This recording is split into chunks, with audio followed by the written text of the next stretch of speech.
Hey, everybody. How's it going? Happy Sunday. Hope it's a fun day or hope it's great whenever you happen to be watching this. Thank you so much for cruising on by, stopping on by, flying on by, whatever it is, whether it's now, later, whenever, and hopefully not never, but I appreciate it. In typical fashion over here, like I do, I'm going to be doing an astrology reading and a prediction for the Minnesota Vikings versus the Bears, Chicago Bears. Game number 2 for these two. Minnesota took the first one. And I'll be sharing my thoughts. I'll be sharing the astrology chart of the game and making the prediction. And I have a lot of notes today, people. I was trying to get on here actually a few minutes ago, a little bit earlier, just because of all of the notes that I wanted to go through after looking at the chart. And then after that, I'll be doing my own commentary or, just blathering throughout the game. So thanks again for stopping on by. I appreciate it. And I saw Delton Vincent or Vincent Delton, whatever you want to call yourself there. Let me know. But I saw your comment there. Appreciate it. And I just want to give a shout out to Vocal Vike and Rap over on his channel. He had a amazing stream last night. With a couple of fellas from the Black Bear podcast and Mike Sports Vibes and Rap, and then Yogi joined in. It was like a 3-hour stream yesterday, last night, but I very much enjoyed it, so it was very entertaining. And if you guys aren't subscribed to his channel, go ahead and do that. I was on his pep rally, 2 weeks ago, I think, but yeah, super fun. So appreciate everybody again stopping by. Hi, Angel. How are you doing? Always good to see you. Yes. SKOL crazy. I love it. Yeah, I like the little martini glass there too. Very good. I got some leftover coffee here I'm working on right now. So cheers. Yes. Happy Sunday back. I appreciate that very much. All right. Very good.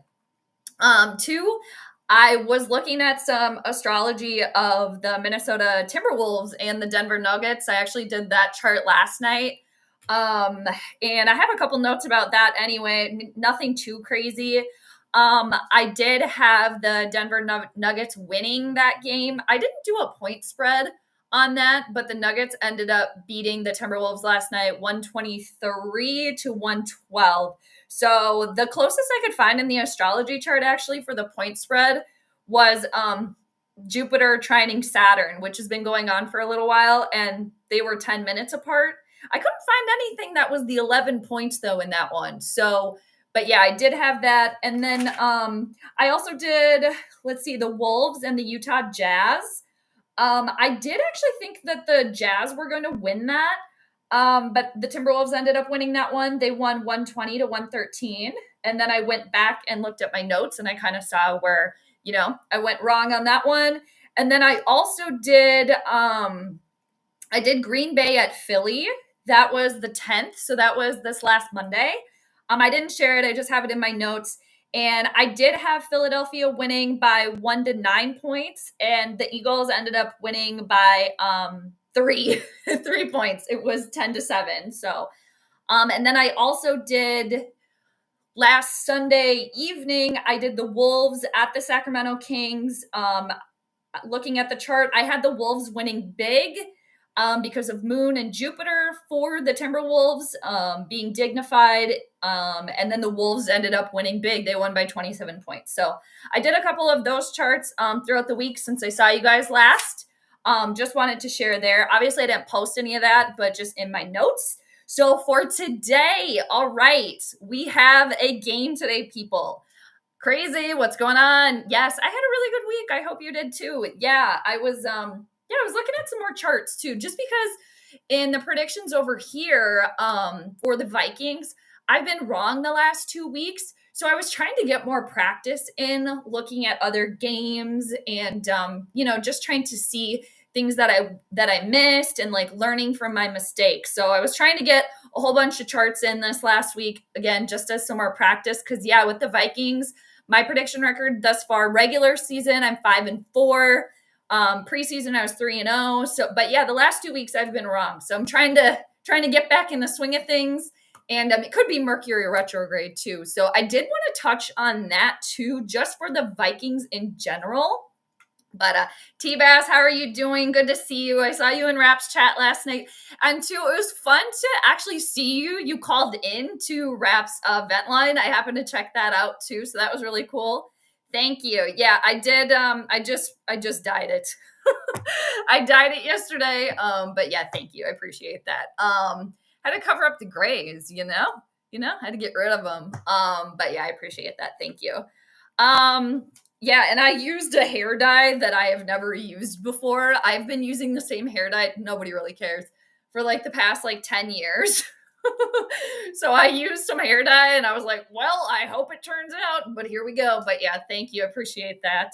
The lion's mane, the Leo rising in me. Okay, it's all right. But anyway, hi JJ, good to see ya. Yes, nice to see that color back. I agree. Yeah, my natural hair color, I mean, you can kind of see that's me as a kid. You can't really see, but I was a blondie when I was a kid. And then as I got older, it kind of got a little bit more dishwater. And both of my parents got gray hair super early and it jumped over to me. So, like, I have a lot of gray hair, you guys. And I got gray hair early. Like, my mom started to get gray hair when she was in high school. So anyway, and like my dad has like white hair and his mom, my grandma, had like white hair. I mean, it was so pretty. She had really, really, really, really pretty white hair. And then my other grandma too, she dyed her hair, but she had gray hair too. But anyway, I appreciate that, you guys. Thank you. Thank you. Yes, Tom Brady is doing the game. And I think I heard too that after the game, there's some sort of like Tom Brady store opening at the Mall of America or something. So I think he's going to be going over to the Mall of America after the game too. So, okay. Yes, I did want to touch on that actually too.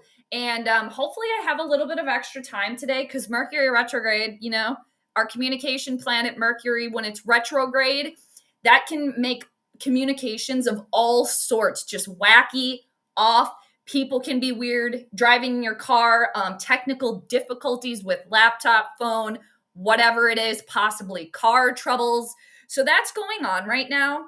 And then I did touch on it last week a little bit, but Mercury rules the signs Gemini and Virgo. So people that have heavy Gemini, Virgo in their chart, I mean, we all have it somewhere, but if somebody has like a lot of planets clustered in Gemini or Virgo, Mercury retrograde could be even more challenging for those folks.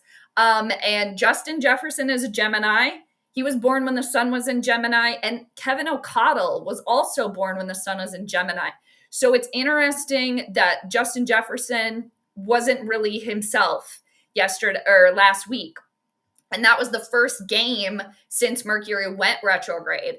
Also, Kevin O'Connell. I mean, it's not really anything surprising with his play calling, but I wanted to touch on the cadence too. That's obviously communication.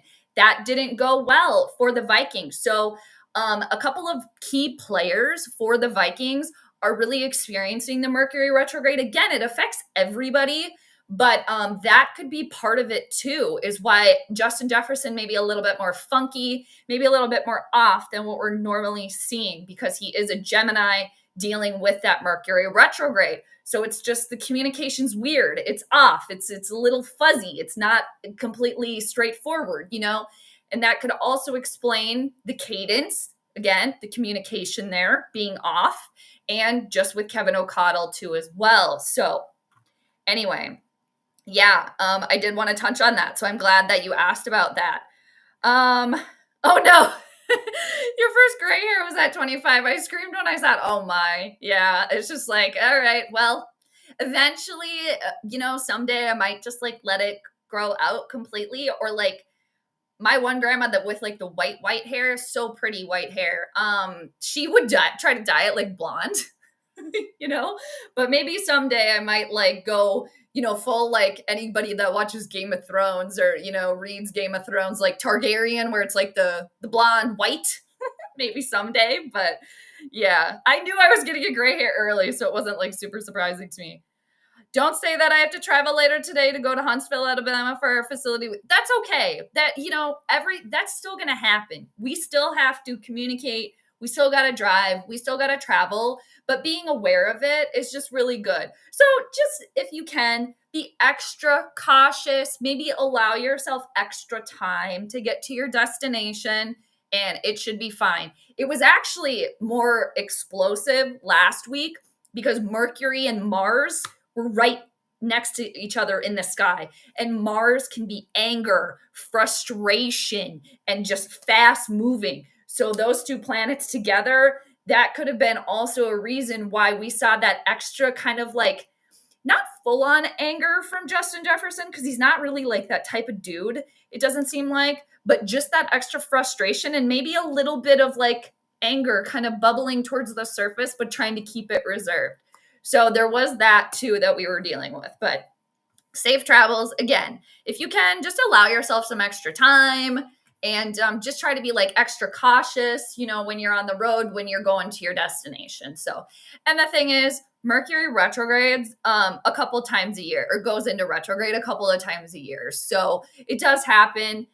And other planets will retrograde too. The sun and the moon, they do not go retrograde. But for example, Uranus is retrograde right now. Saturn is retrograde right now. Jupiter is retrograde right now. And I think Neptune is also retrograde right now.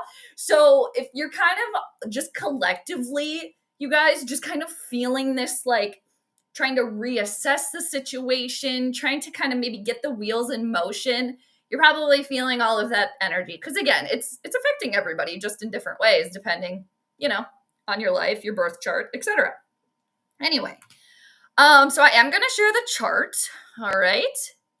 One Battle After Another is a very good movie. Highly recommend. I've never heard of that movie. I feel like I don't really watch movies anymore, but I might check it out. Okay, another thing, you guys, too, before I share the chart. I guess I could share it and still say this, but oh, DV, what's going on? Delton Vincent Delton. Hey. Drive fast, take risks. Well, if you want to do that, get ahead. I would not advise that during a Mercury retrograde, but I mean, you guys are going to live your life. So you live your life, you guys, however you want to do it, obviously. I can't tell anybody what to do. I can just share, you know, what's going on and what I find and what I know. But yeah, that sounds very Aries coded too, because Aries is ruled by Mars. Aries is very fast, like, let's go, risk taker. All right. So one thing, you guys, all right, about today, okay? If you add all of the numbers for today, it is the 16th of November, 2025, okay? If you add those numbers all together, you get 18, all right? If you break that down even further, 1 plus 8 equals 9. All right, let's just think about that. And then also, let's carry that over. Who wears number 18? Caleb Williams wears number 18. 1 plus 8 equals 9. All right. Caleb Williams also has a birthday coming up on the 18th. I think that, I mean, if I had to guess, that would be why he wears number 18, because he was born on the 18th of November. So let's remember that and let's think about it. Also, that does correlate to the little angel, the little cherub, whose alter ego is 9. All right. Okay, so let's just think about that. JJ McCarthy, what number? Does he wear 9? Does he wear number 9? Or does he? He does, doesn't he? I don't know why I'm blanking on that right now. I have to look it up. But I just thought that was really interesting that the numerology for, he does wear 9. Okay, that the numerology for today equals 18. Again, you got to break that down. 1 plus 8 equals 9. Who wears number 18? Caleb Williams. He also has a birthday coming up. Usually around your birthday, it's a very busy time. So let's just remember that, you guys, and let's think about that. Another thing about the chart today, I do have a lot of notes. Okay.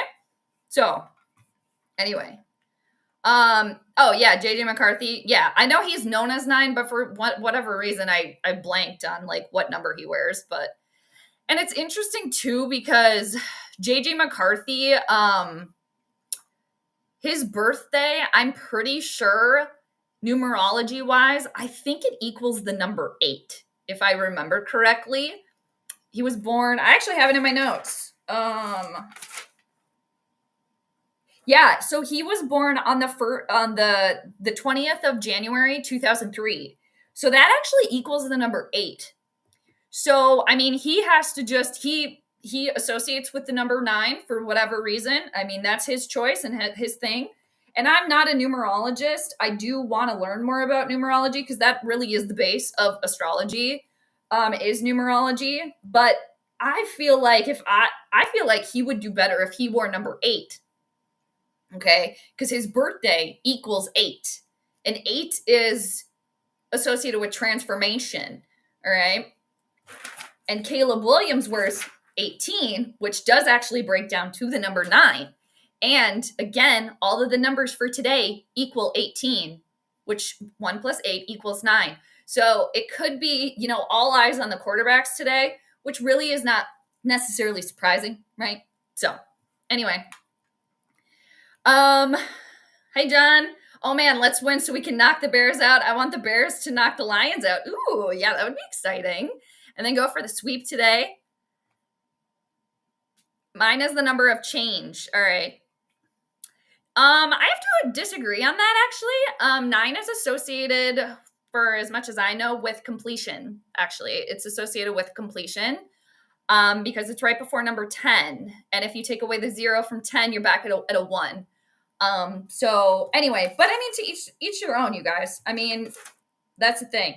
And going back to my notes, a lot of the meetings are number 9 are enlightenment, selfless service, self-awareness, humanitarianism, connected to inner wisdom, and a completion, universal love. One of the things, some of the, more challenging qualities, number 9 is suffering and sacrificing. All right. So anyways, but there's a lot of meanings to a lot of things. So it was released in September, starring Leonardo DiCaprio. DiCaprio just had a birthday too. He's a Scorpio. He was born on 11/11, which is very powerful master number 11. And Sean Penn, quirky, unique, and entertaining plot. Interesting. Yes. Very interesting. Might check it out. Probably not though, but no offense to you. I don't watch movies really anymore. Like, I don't even know. Like, I don't even know the new, like, movie stars and stuff or whatever. But yeah, I believe you though. I mean, Sean Penn and Leonardo DiCaprio are great actors. Talk the talk. I gotta walk the walk though, right? All right. So here's the chart for the game today. And you guys, another thing about the game today, about the astrology chart, is this chart, the rulers of each team will change drastically if kickoff starts at 12:03 and 35 seconds or after. So I really, really, really want to watch the clock today, because that completely changes the chart dramatically. Okay. Now I'm trying to get my mouse to go where I want it. Okay, so it's 11:49. Okay. It does. 9 can be, again, the completion and ending, because you're getting ready for 10, which 10 is associated with completion as well. But again, you take the 0 away and you're back to 1.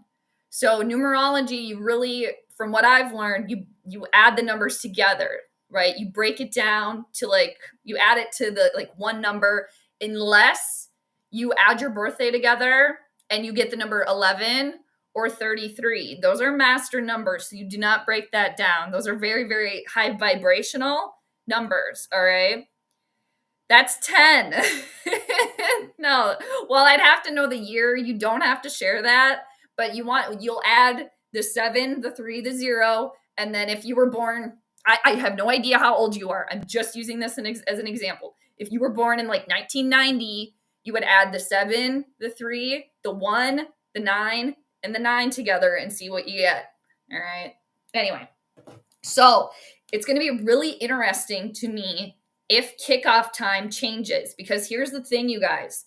So for the chart, I'm reading it right now. This is the reading for if kickoff is between noon and 12:03:34 and 34 seconds. Again, If kickoff starts at 12:03, 35 seconds or after, that changes things. All right, I'll get to that at the end. But for right now, I'm doing the chart reading for high noon Central Time. Usually kickoff, kind of depends, but the NFL is pretty good on sticking to the schedule. With the NBA, it's a little bit more challenging, and like the WNBA, and like, because the start time can kind of range a little bit, So this is the chart reading. Now, again, if the game starts before 12:03 and 35 seconds.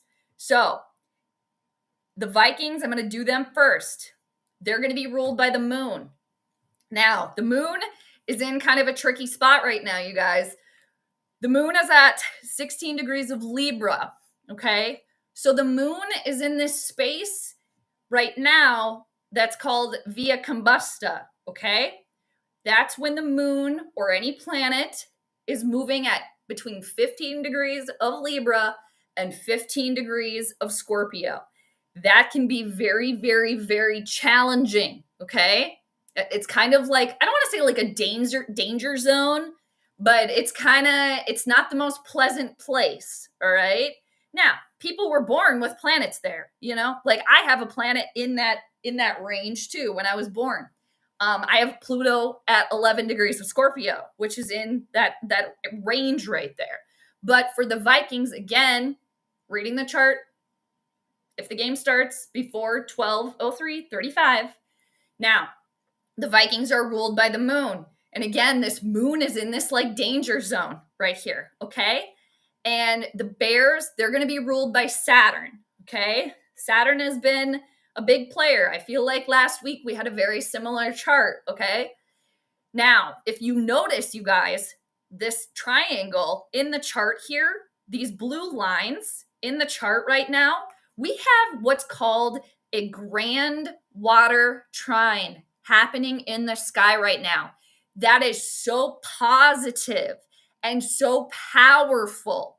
So anybody that is a water sign or that has heavy water energy in their chart, that being Scorpio, Pisces, Cancer, okay, they're getting this grand water trine because the sun is at 24 degrees of Scorpio, aligning with Saturn, the Bears, at 25 degrees of Pisces. Also, both of those planets are communicating with Jupiter, the greater benefic planet in astrology. All of those planets and the sun, or both Saturn and Jupiter, are really connecting with the sun. This is a very, very powerful time, especially intuitively, things like that. And who is a water sign is Caleb Williams. He's a Scorpio, okay? So his birthday is in 2 days. It's on the 18th. So he is really heavily receiving a lot of this energy. There could be a lot of players that I don't know about that are also water signs, okay? But I tend to kind of just focus on head coaches and quarterbacks, all right? I will look at other players too, but that's just interesting to note here, all right? Now, for the Vikings, how they play their game today is ruled by the planet Jupiter. Now, a thing that worries me for the Vikings is that their ruler, the moon, is in the danger zone, in the combusta zone. And also the moon, this, you can't really see it, but it's this little trick dotted red line here. The moon, the next line of communication that the moon is going to make is a square to Jupiter. A square is tension, okay? It's not an easy line of communication that two planets are making. There's a lot of energy going on right there. So clearly this is a very, very big game, especially for the Vikings, okay? Like we were kind of talking about. But I don't really like that for them, okay? And I also don't like that the Vikings game, how they play their game today, Jupiter is hidden away from them. It's in their 12th house of what's hidden from them. Could that correlate into some sort of like big loss? Potentially.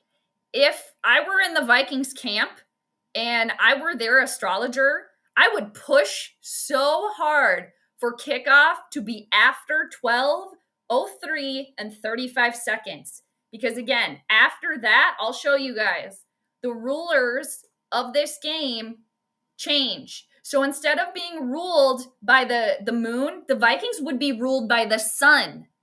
And again, what is the sun doing? It's in this amazing trine with Saturn, which is karmic energy, okay? Learning lessons, father time, Jupiter, blessings, positivity, the sun, who we are at our core, our effervescence, okay? If the game starts after that, I would be shocked if the Vikings did not win, okay? However, if the game starts before that, I just think that there's too much aligning with Caleb Williams and with the Bears because, again, they're going to be ruled by Saturn. And Saturn is receiving all of this positive energy, okay? And for the Bears, again, I'm reading the chart if the game starts before 12:03 and 35 seconds, all right? The Bears, I'm going to come back to the chat, you guys, too, and I really want to pay attention to the clock on kickoff today. I really got to pay attention to that, all right? And I do have the antenna on, the game on my bunny ears in the living room, so I actually might have to go jet over there because I'm watching the Hulu stream here, which is about a minute behind. So if you guys can do me a solid, too, and let me know what time kickoff is for you, what you're seeing, that would be really, really, really great. Because we're in an interesting position today where just a couple of minutes, a few seconds dramatically changes things. And that just also proves how there's nobody has the same birth chart, not even twins, not even triplets, okay?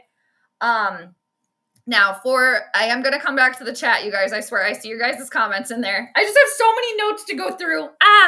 All right. So back to the Bears here. Again, they're ruled by Saturn, karmic energy, father time. It is a slow grind, okay?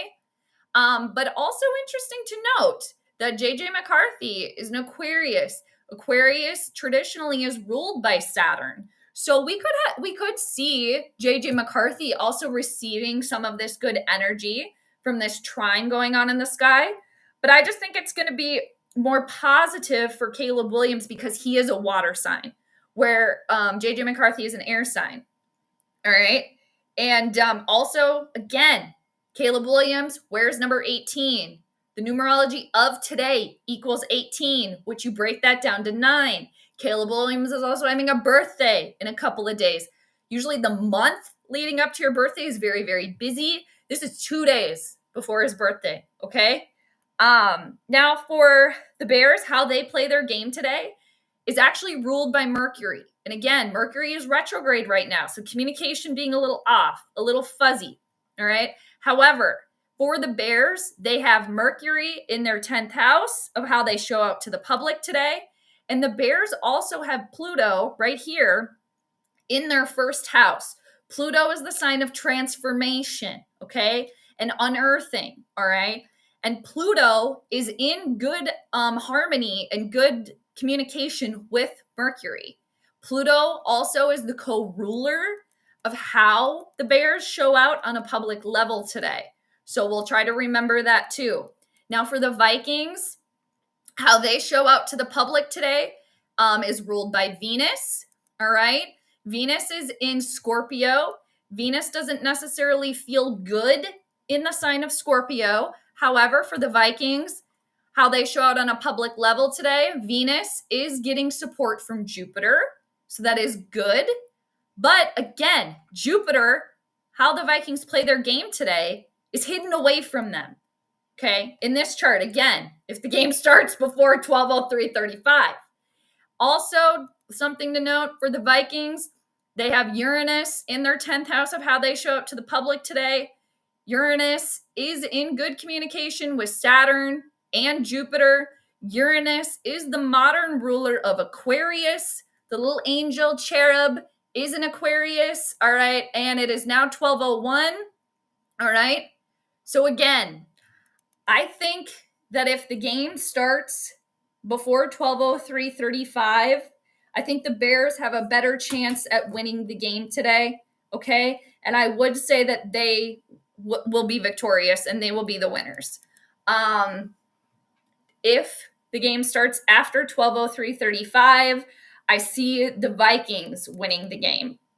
All right. Because instead of being ruled by the moon, the Vikings will be ruled by the sun. And again, the sun is getting all of this good triangle energy. Okay. Now, I just see both quarterbacks playing pretty well. I would say that if I had to guess that JJ McCarthy is going to play better, okay, than he did last week. And I do really expect Caleb Williams to really kind of be the star of the show today. It would really surprise me if he does not play well, Caleb Williams, just because of the numerology of everything. And I'm gonna go check the TV out back, okay? I'm coming back.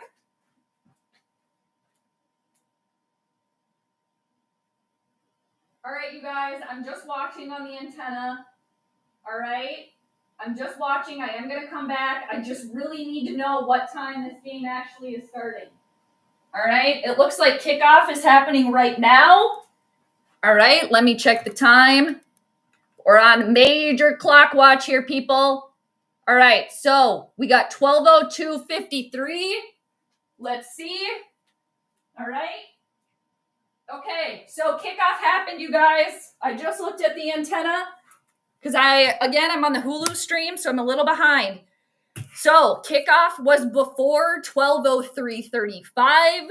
So I would expect, I'm picking the Bears to win today. All right. Man, if the Vikings had an astrologer, I would have been like, delay that kickoff for 30 more seconds, damn it. All right. I'm going to come back to the chat, though, you guys. I really appreciate it. And appreciate you listening to me gab there. And Vikings are set to receive. And I'm going to come back to the comments now. I'm going to keep this a little smaller on the side. And we can reference it. Because kickoff was about at 12. I think it was about 12:02. It was 12:02:53, I think, roughly. All right. So I appreciate you being here, everybody. And I'm glad that I have the antenna out there because that's as live can be. I meant to actually move the TV in here yesterday, but I was seriously freaking cleaning and I was doing duties freaking all day yesterday. Oh my gosh. But I got a lot accomplished, I will say. So anyway, I am picking the Bears to win this one. I didn't get to the point spread, though. That's one thing I didn't get to. We can maybe figure that out. But I feel like I'm out of breath because of all that talking. Okay. All right. So I'm going to stop sharing for a second, and I'm going to come back to the chat here. I appreciate everybody. Let me see where I left off. All right. Let's see. Dolphins. Oh, really? In overtime, 16-13. Wow. Weren't they playing in Spain? Were they playing in Spain? They were playing overseas, right? All right, so Vikings did get the ball first here. I missed the first play. I think they were trying to run the ball. They're down to 2nd and 6. It's another handoff to Aaron Jones. It's going to be short. It's going to be 3rd down for the Vikings. Again, I am watching Hulu stream over here, but I do have as live can be in the living room. So that's why I was running around. Anyway, really, you know what, Mark? Mine does too. That must be why we really, we're on the same wavelength. So master number, that's very, very powerful, number 33. Mars attacks too. Always good to see you. You love Libras. All right. Libras are, all right. So Adam Thielen in the mix today. It's going to be good for a 1st down. And I actually, you know what? Funny enough, I wanted to mention Adam Thielen because he's a Leo. Leo's ruled by the sun. All right. And the sun, again, is getting all of this good energy from Saturn and Jupiter. So we could potentially see, I think it might be short. We could potentially see Adam Thielen maybe a little bit more in the mix today too. And actually it was good. Good for the 1st down. And I would actually expect Jordan Addison to be more important in this game today too, because he's an Aquarius, also ruled by Saturn. And I would expect Aaron Jones to be particularly good. I know I've been harping on that for a little bit, but Aaron Jones, Sagittarius. Sagittarius is ruled by Jupiter. So Jupiter's getting all that good energy too. All right. So it's going to be second down for Minnesota. Yeah, Libras. They like that justice, you know? Libras are so pretty too because they're ruled by Venus. So, what are my thoughts on Comet 3i Atlas? That's an interesting question. So, you know, I'm not exactly sure what to think about it. All right, Hawkinson in the mix. I think I should look up Hawkinson too. I want to see what his sign is. You know, I don't really know what to think about the comet. Part of me kind of thinks allegedly, supposedly, this is all for entertainment, that it's kind of like man-made, or like they're putting it out there, whoever they are, as like a distraction. I've also heard people that do remote viewing say that they see beings on this comet or this ship that are supposedly coming to help. All right. So I find it to be very fascinating, actually. What do you think about it? What do you guys think about the 3i Atlas? All right, 3rd and 2. It's going to be a run. All right. Looks like Aaron Jones is going to be good for the first down. All right. Let me put the ticker on the bottom there. The triangle and the circle. Yeah, the chart's a circle. At least I do Western astrology, so the chart is a circle. But for people that do Vedic astrology or Eastern astrology, the chart's actually a square. So, and I really want to learn Vedic astrology. I'm going to turn my space heater up a little bit. All right, 1st and 10 for Minnesota. They're still on their feet. All right. It's going to be McCarthy with time. Long pass, and he was looking for Jordan Addison, and it was short. All right. So, 2nd and 10 for Minnesota. John, you're Scorpio? Really? Happy, if you're Scorpio, John, happy birthday. Happy, whenever it is. If it happened already or if it's coming up. Happy birthday to you.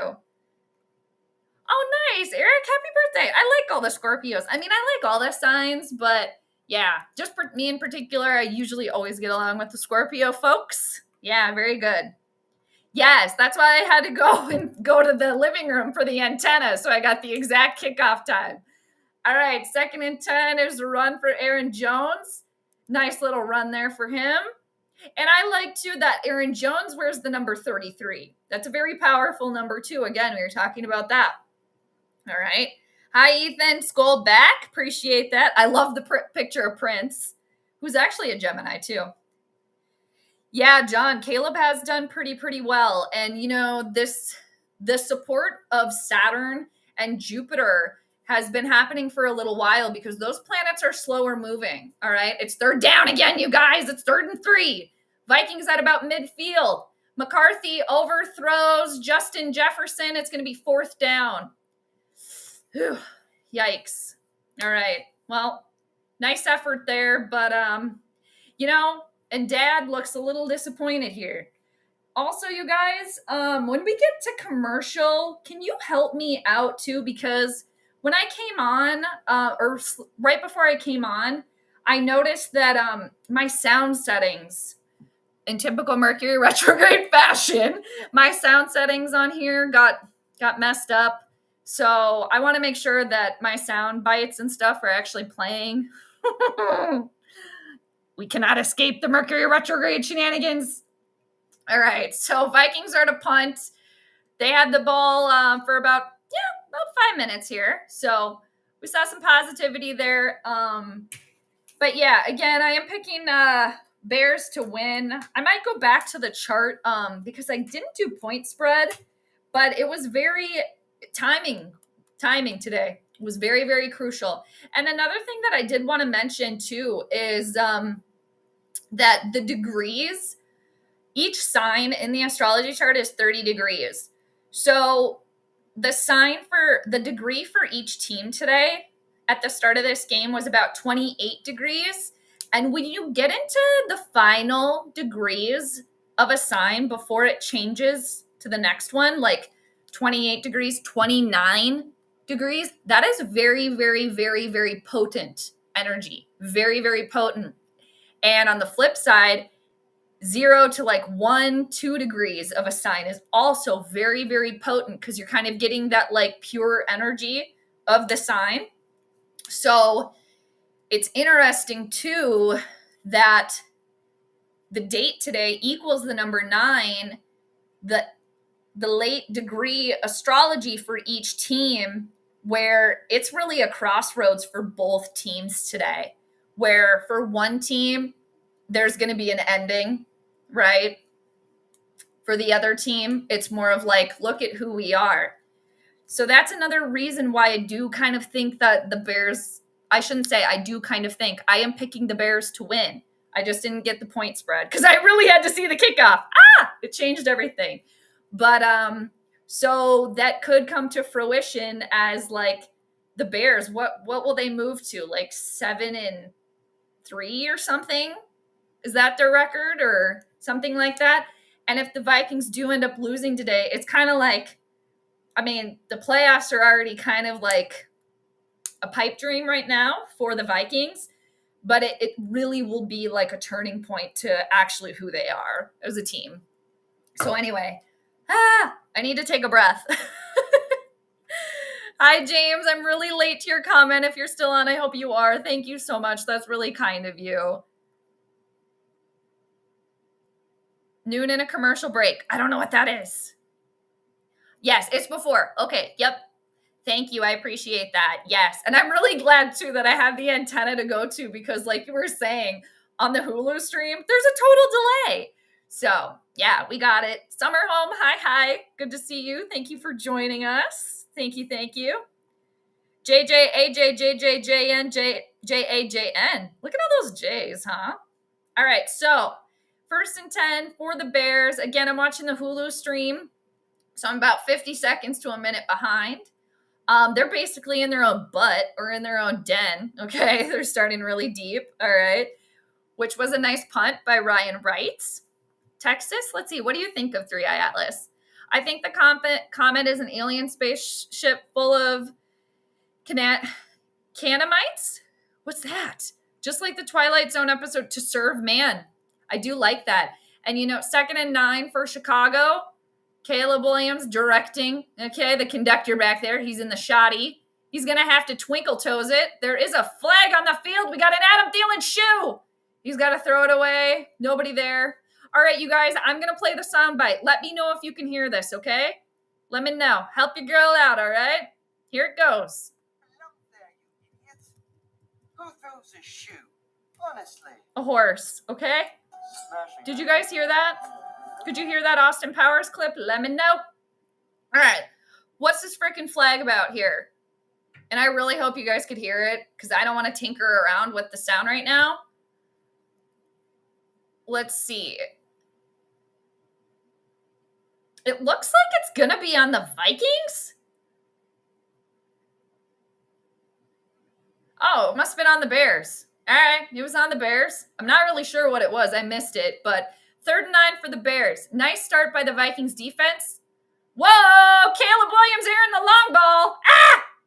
Overthrown. He was looking for O'Dunes. I think is a rookie. All right, so nice effort there from the Vikings defense. All right. And to the point spread on this game, I do think it's going to be a close one, you guys.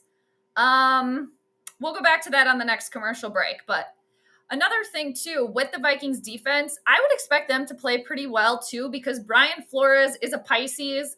Pisces is ruled by Jupiter. He's a water sign. So Brian Flores is getting a lot of that good triangle, grand trine energy, okay? So I would expect the Vikings defense to actually play pretty well today, like they did last week. All right. So Vikings are going to have really good field position here. They're going to take the field for the second time, the Vikings offense. Let's see if they can get something rolling here. 406. Jade McCarthy is trash. I wouldn't go that far just yet. I just think he needs time. I just really think he needs time. And, I think there's potential there. But I think, yeah, there's definitely some things to work on there. The accuracy is a little troubling, right? But another thing, too, is that I'm not sure if Kevin O'Connell is the right coach for him. You know, I've been on Kevin O'Connell's ass for quite some time. My main thing with him is that the whole entire time for Kevin O'Connell's incomplete tenure as the Vikings head coach, I think he's kind of like slid on under the radar and kind of like gotten lucky a little bit. And he's all this talk about I gotta adjust, I gotta do better, I gotta do better. Yet he doesn't do any of that at all. All right, he's a schmoozer. Okay, he's a sweet talker type of thing. Which, he's got Gemini heavy. He's born in the sun was in Gemini. So who he is at his core, he's Gemini. They're the tricksters. Gemini is a trickster energy. Mercury is a trickster. All right. So I think a lot of the time Kevin O'Connell just puts out what he thinks everybody wants to hear. Right. But a lot of it is, we've been hearing this a little bit, the word salads. If you just say a lot of words and if you just kind of keep talking and blah, blah, blah, blah, blah. But it's like eventually over time, people are going to notice that. All right. Anyway, 406, thanks for stopping by. John, I'm Capricorn. Oh, okay. I'm a Capricorn too. Nice. Brother and sister are Scorpio and Sag. Nice. Very good. Nice. That's a good mix there. Oh, really, Eric? Yeah. Nice. You're in the middle of your Saturn return. Maybe you're kind of feeling like learning some life lessons right now. Maybe like solidifying some things in your life. Yeah, 30. That's a good number. So your birthday added together is 32. Okay, so then you want to take the 3 and the 2 and add that together. So your birthday is number 5.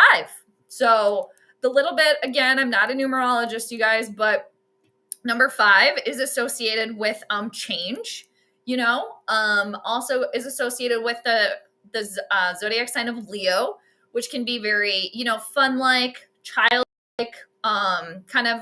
And it's funny too that you talk about movies and stuff because that can be associated with like entertainment, Leo energy. So yeah, that's cool. Oh, dang, you guys couldn't hear it? Damn it. Really? Oh, you did hear it? Did you guys hear it? Okay. I'll try it again, too. I'll try it again. Next time we get a flag, but I'll just turn up the volume, John. Okay, I'll turn up the volume and then I'll try to play it again, okay? But 406, you did hear it. Good deal. Thanks, you guys. Angel. The cherub. All right, since we're talking about it, I'll do another soundbite right now. I'll play my angel music for JJ, all right? It's 2nd and 3. Can you guys hear this? All right, let's see if we can play it again. JJ on the move. All right, he throws to Josh Oliver. When did he come back? It's going to be short. All right, it's going to be 3rd down again. But we'll play the angel music again. I hope you can hear that. Otherwise, it's going to look really weird of me just going like this. Okay. Angel baby's still in diapers. That's hilarious. Yeah, I think he still is in the Pampers. All right. That's part of the problem. But, you guys, I don't have kids. I've never wanted kids, but, usually it takes kids a little while to potty train, right? All right, it's 3rd and 7. It's always 3rd down with this team. McCarthy's got time. Dude, just run it. Ah, damn it. He could have just ran for the 1st down. He went for Jordan Addison, and it was like right there, but it slipped out. Ah. CJ Ham is back in there. Nice. Oh, that was so close. That throw actually, it was catchable. It looks like there was some holding there. He's grabbing his jersey. What happened there? That's bogus. I think J.J. McCarthy would be better with Mike Zimmer as head coach. Hand the ball off. I miss Zim. I do miss Zim. I do. And funny enough, Zim also, I say this a lot too, Zim is also a Gemini, like Kevin O'Connell. But if you think about Gemini again, you guys, it's the twins. So there's like 2 sides, right? So it's almost like Zim was one of the twins and Kevin O'Connell's the other. Dad looks disappointed. All right. Now, okay, we're on commercial break here. I want to pull up the chart again really quick. You guys heard the angel music? Good. I love it. Thank you for the feedback, you guys. I really appreciate that. That helps me out. Thank you. All right, so there's the chart again. I'm going to zoom in a little bit. I pulled this up because I want to get the point spread. Again, I am picking the Bears to win today. And you guys, it would just really surprise me if Caleb Williams does not just kind of ball out today. Just because of birthday coming up. Where's number 18? Numerology wise, today equals 18, which again breaks down to the number 9.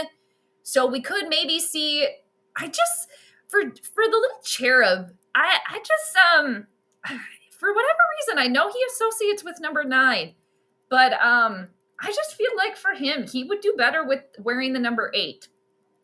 But that would, that's his own thing. All right. Hand the ball off. Yeah. Run good, pass bad. With Zim. All right. Texas, you're an Aries. Okay. Not really into change. You stick to routine and patterns. All right. Very good. Yeah. But you could look up the number 5 numerology wise, and you could kind of see what it says about number 5 for you to see if that kind of, if you associate with that a little bit more. But yeah, that's cool. Aries, yeah, fast too. You stick to routine and patterns. And that's just one part of you. Like that's just your sun sign. So who you are at your core, you're an Aries, ruled by Mars. But you have an entire birth chart, where you got the planets everywhere else too. So that's why it's hard to just kind of base somebody's like personality or who they are off of just their sun sign. Because you guys, we all have all the planets, all the signs within us. And again, everybody's chart is so drastically different that, sometimes, Texas, for example, when he was born, the sun was in Aries. But just using this as an example, potentially when you were born, you maybe have a lot of other planets, let's just say in Leo, for example. So that could maybe like override that Aries energy, so to speak. So that's why it's just really good if you can to look at your entire birth chart, if you're interested in it, or, go to an astrologer and get a birth chart reading. But, and that's why too, for a lot of people too, if you read like a horoscope and you read it for your sun sign, astrologers write horoscopes actually based on the rising sign. So that's why probably for a lot of people, if they read their horoscope, they're like, well, like that would be if I read a horoscope for Capricorn, because I was born when the sun was in Capricorn. I actually should be reading the horoscope for Leo because I'm a Leo rising. Anyway, so 2nd and 7 for the Bears, 7:19 to go in the first. 0-0 score. All right. They're faking a handoff. It's a quick pass on the outside, and it goes nowhere. You guys, are we going to see like a game of like, that was like Monday night, Philly and Green Bay, where it was 10-7? Ah. All right. Okay. Let me get my mouse back over here. John, thank you. Soft to the ears. Very good. Mars, thank you. Thank you. Yeah. You know what, 406? I do too, man. I miss Zim. I do. Yeah, I miss him. He got extra salty at the end, of course. Understandably so, but 3rd and 9, Caleb Williams also overthrows. He overthrew DJ Moore very heavily. Man, are both quarterbacks just going to be overthrowing today? Is that going to be what's going on? All right. I got fuzzy in my mouth. I think he had Blake Cashman on his ass. That was part of the problem. Oh, he was wide open too. Woo! Vikings defense. There you go. All right. It's going to be another long punt here. It should be good field position for the Vikings. Oh, man. Harmar Superstar. I've seen him in concert a couple of times. I enjoy some Harmar Superstar. Definitely. Prisoner of Love. That's jam. All right. I think Harmar Superstar, is he Aquarius? I don't know. I've seen him a couple of times, though. He's a really good performer. Amazing voice. Yeah. Shout out. I think it's, I was listening to some Harmar actually probably like a month ago. Yeah. He's an interesting cat for sure. Flores has to save Kevin O'Connell's job again. Yeah, for real, though. Yeah. He's kind of picking up the slack there, isn't he? Yeah, Soda, for sure.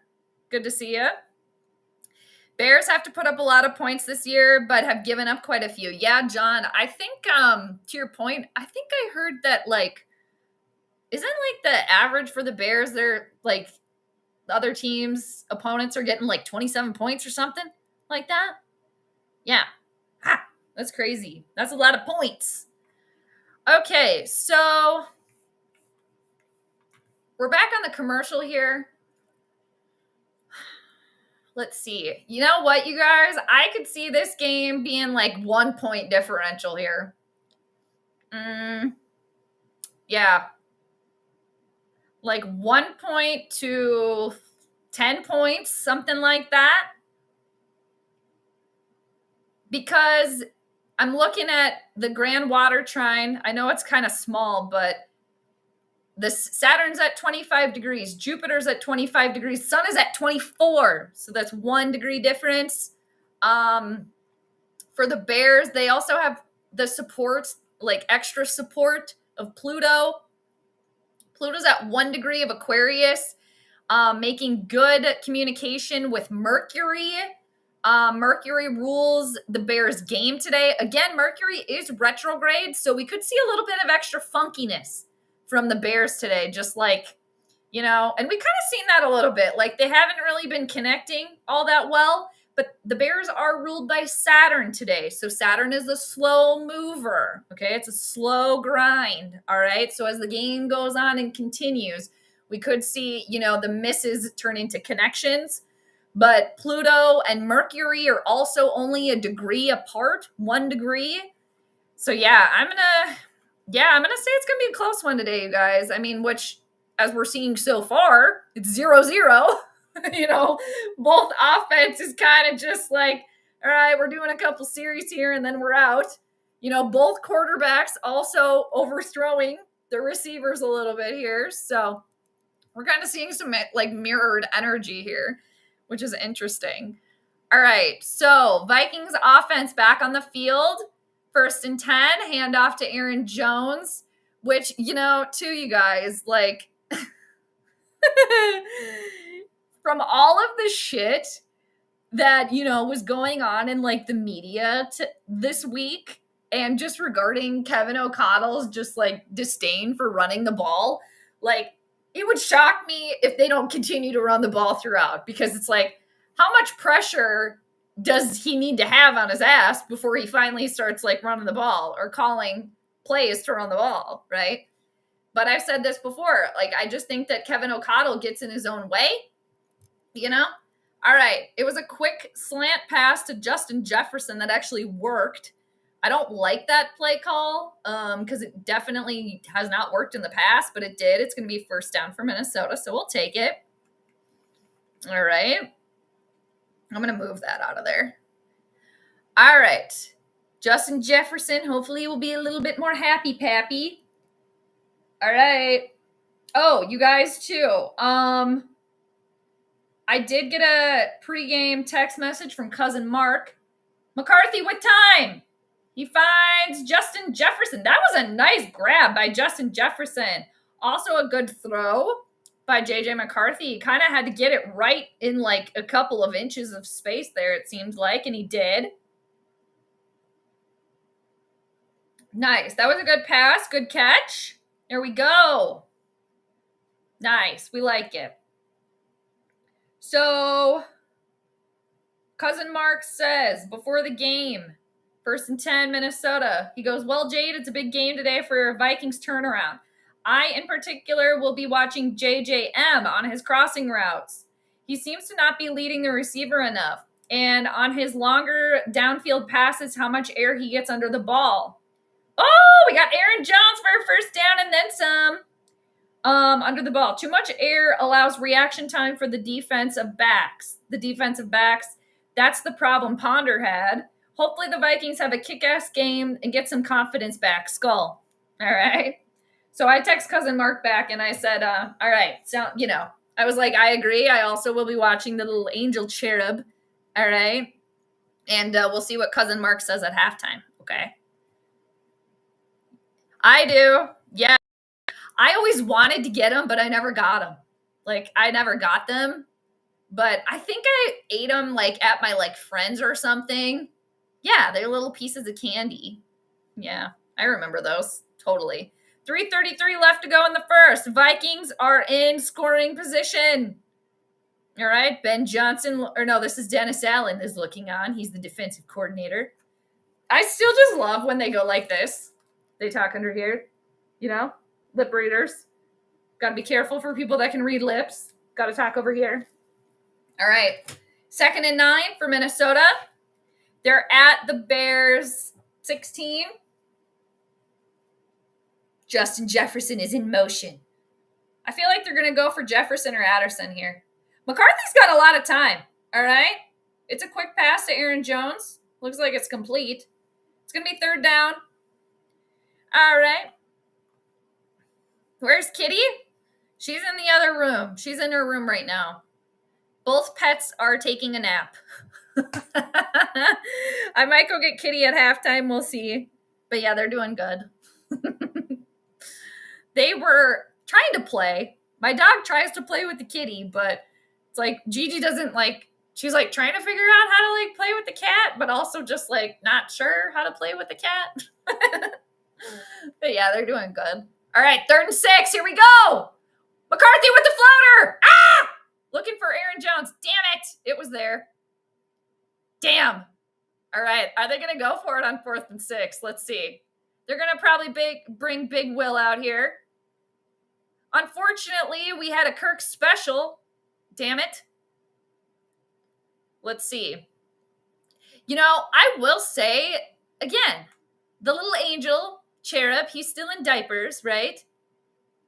The potty training, right, takes a little bit of time, you guys. If he can just, over some time, I do think that there is potential here. 31-yarder for Big Will. He gets it. Vikings on the board first. They take a lead 3-0. All right. KOC is calling a better game today. It's like, well, he damn well better. Otherwise, the pitchforks, all right, they're going to be out of the shed. Okay? If he would have come to the game today and not done any adjustments after all the freaking pillaging, okay, and him being in the stockades in the town square this week, I mean, that would have been like, okay, Kevin O'Connell, you are going to the tower now. Goodbye. Pitchforks are out. See you later. Okay. His ass is kind of on the line right now, so yeah. Guaranteed he's pissed. He has to call more run plays even though it's been successful. Excuse me. I would, yeah, he's got to take a little bit of piece of humble pie. All right.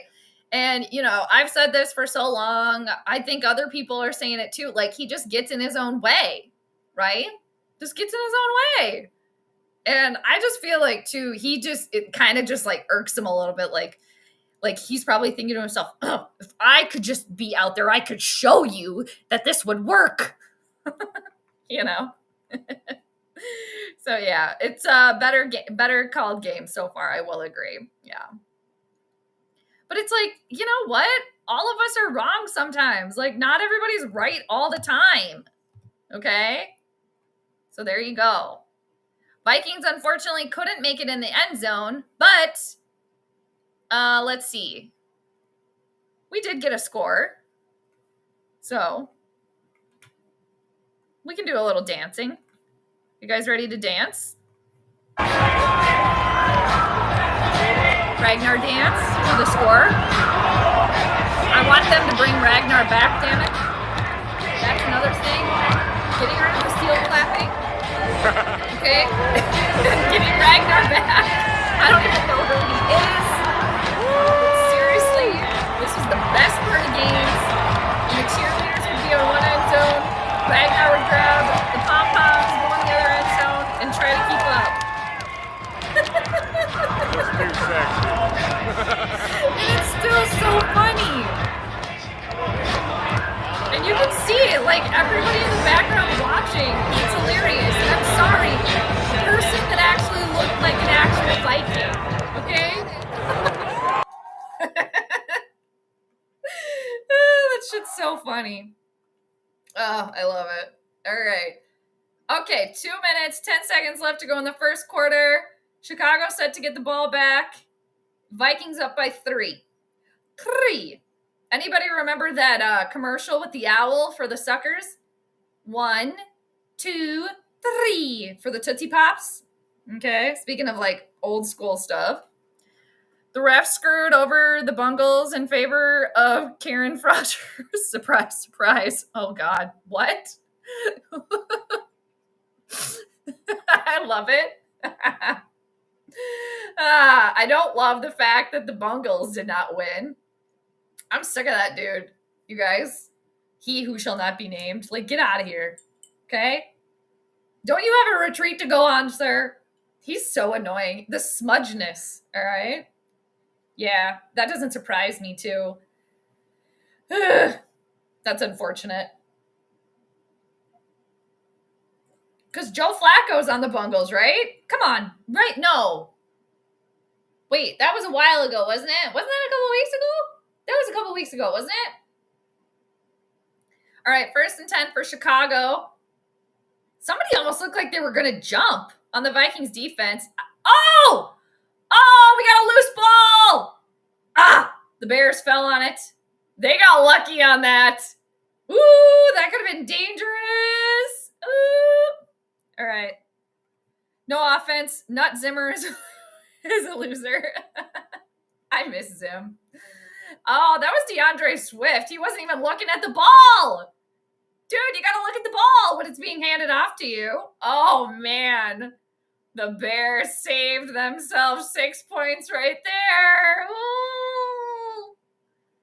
All right. Oh, man. That was so close to being a turnover.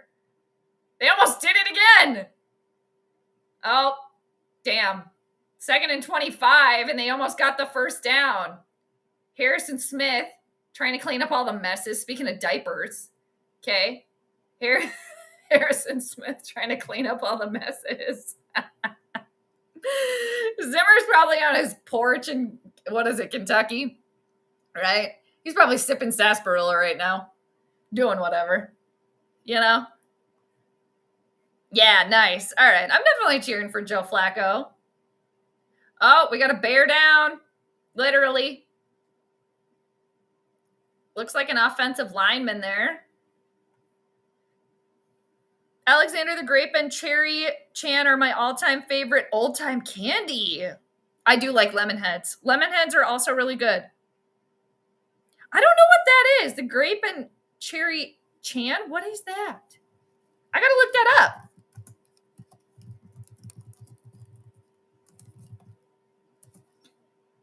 Is it can? What is that? Oh, yeah. Oh, my God. I know those. Yes. Yes, I totally know those. Yeah, dude. Yep. Oh, my God. Yes. Look at the interesting packaging, too, on this candy. I do enjoy a lemon head. I haven't had one in a while. Yeah.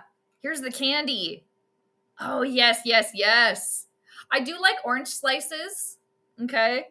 Well, a lot of this candy too that I used to like, I don't eat anymore because I've been vegan for I don't know, years. I can't even remember anymore. But yeah, I used to love like orange slices. My one grandma loved Bitto honeys, so I used to get down on a Bitto honey every now and again.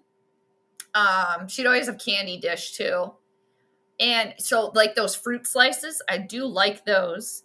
I never really got into the mint ones though, but I did like the orange ones and the lemon. All right. It's going to be, it was 3rd and 1 for the Bears after that disaster.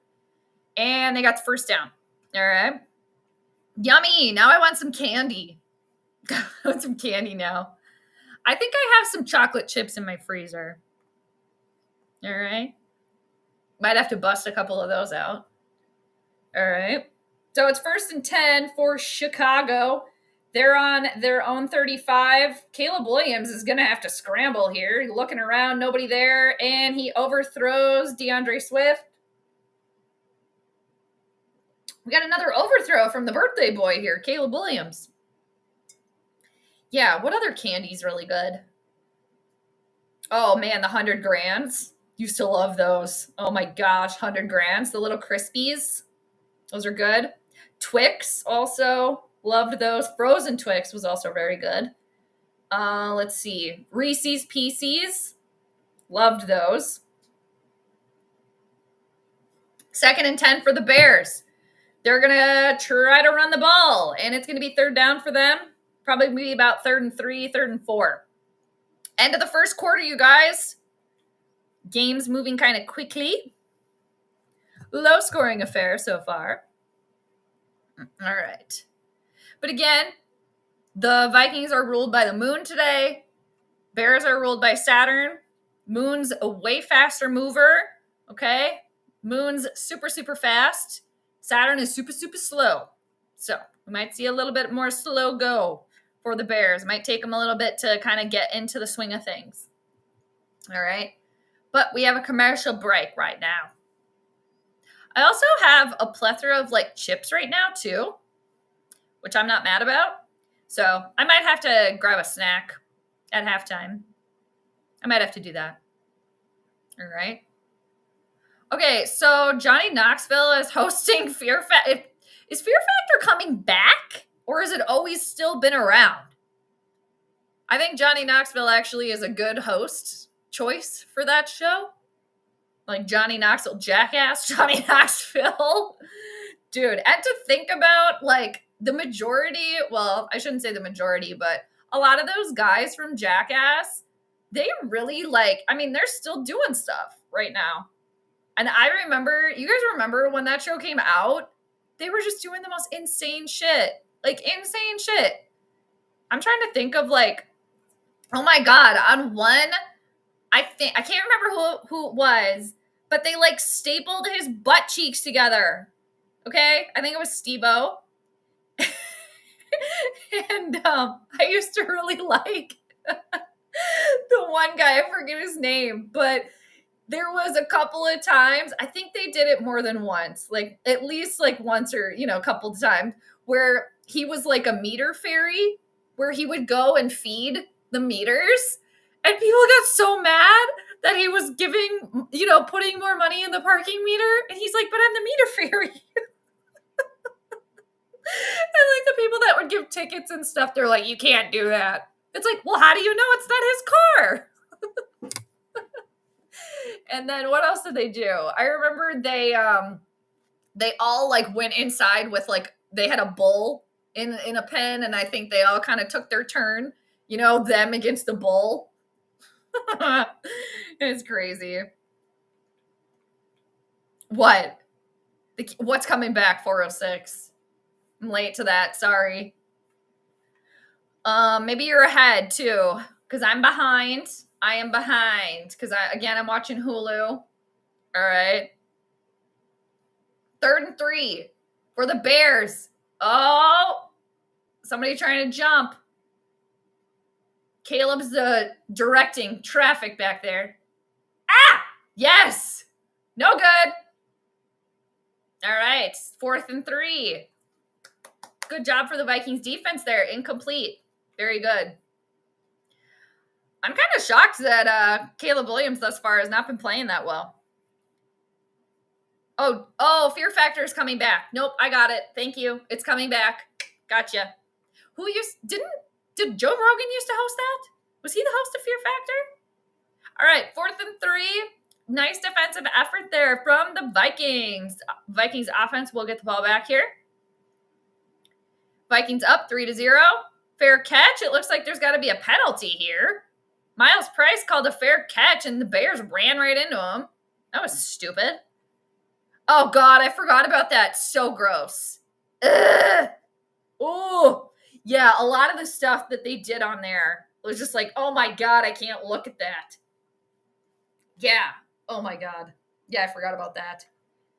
Yeah, Steve-O, he's like I think he's like I'm pretty sure he's been vegan for a while. And he does like animal welfare too. I think he if I remember correctly, I think he like climbed a billboard to like boycott like SeaWorld and stuff like that. Yeah, and I think he's sober now. So I used to watch the reruns of Jackass all the time as a kid. Yeah, me too.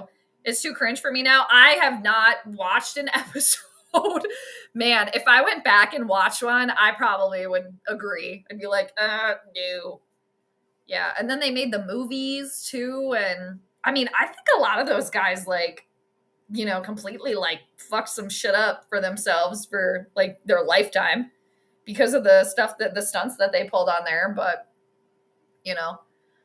Oh my God. And then, so it's 1st and 10 for Minnesota. It's a slant pass to Aaron Jones. It's caught. It's probably good for a yard or two. You know what I did think was funny, but like looking back, it's like, oh my God, it's really not that funny. Was Bam Margera's parents, April, and I think the dad's name was Phil. Man, he would just like wake him up in the middle of the night, and I remember he'd like, wake up his dad, just like start slapping him or whatever. And like, they dug a hole when the dad was mowing the lawn, and then like he fell right into it. Oh man, they used to get so much shit. I think it was April and Phil. I think the parents' names. Yeah. Man. And they would get like mad, but I mean, like, damn, he had kind of a long, he didn't really get in all that much trouble, but he's an adult. Like, Bam also is an adult, so yeah. Anyway, all right, 3rd and 4, or was that Jordan? Was that Mason? That might have been Mason. All right, it's 3rd down again for the Vikings. It's 3rd and 4. Let's see what they do. Are they going to run the ball or are they going to pass? What do you guys think?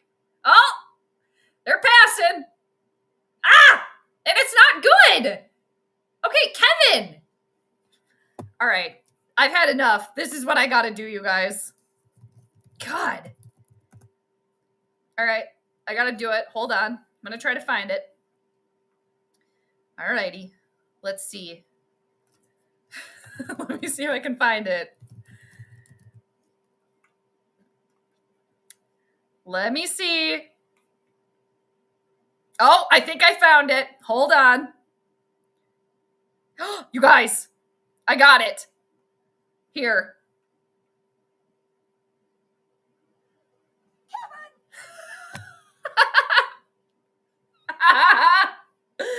Catherine O'Hara, I love her. Yep, anytime. Kevin? You know what, sir? They really did. They really did to make him happy. They really did. And you could tell just like how pure they were or are. I don't know if they're still with us at all. Let me look that up. Let's look it up as long as we're talking about it. All right, Vikings. Yeah, they didn't get it because it was 3rd and 4. Kevin! And he threw it. And I think they have other children too. First thing on Google.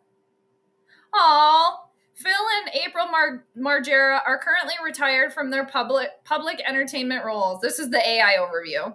But are still recognizable and busy with their personal business. Oh, and grandchildren. April owns and operates the Rosehip Bar, an antique and tea room, while Phil also appears to be involved in his own business. Oh, they're still together.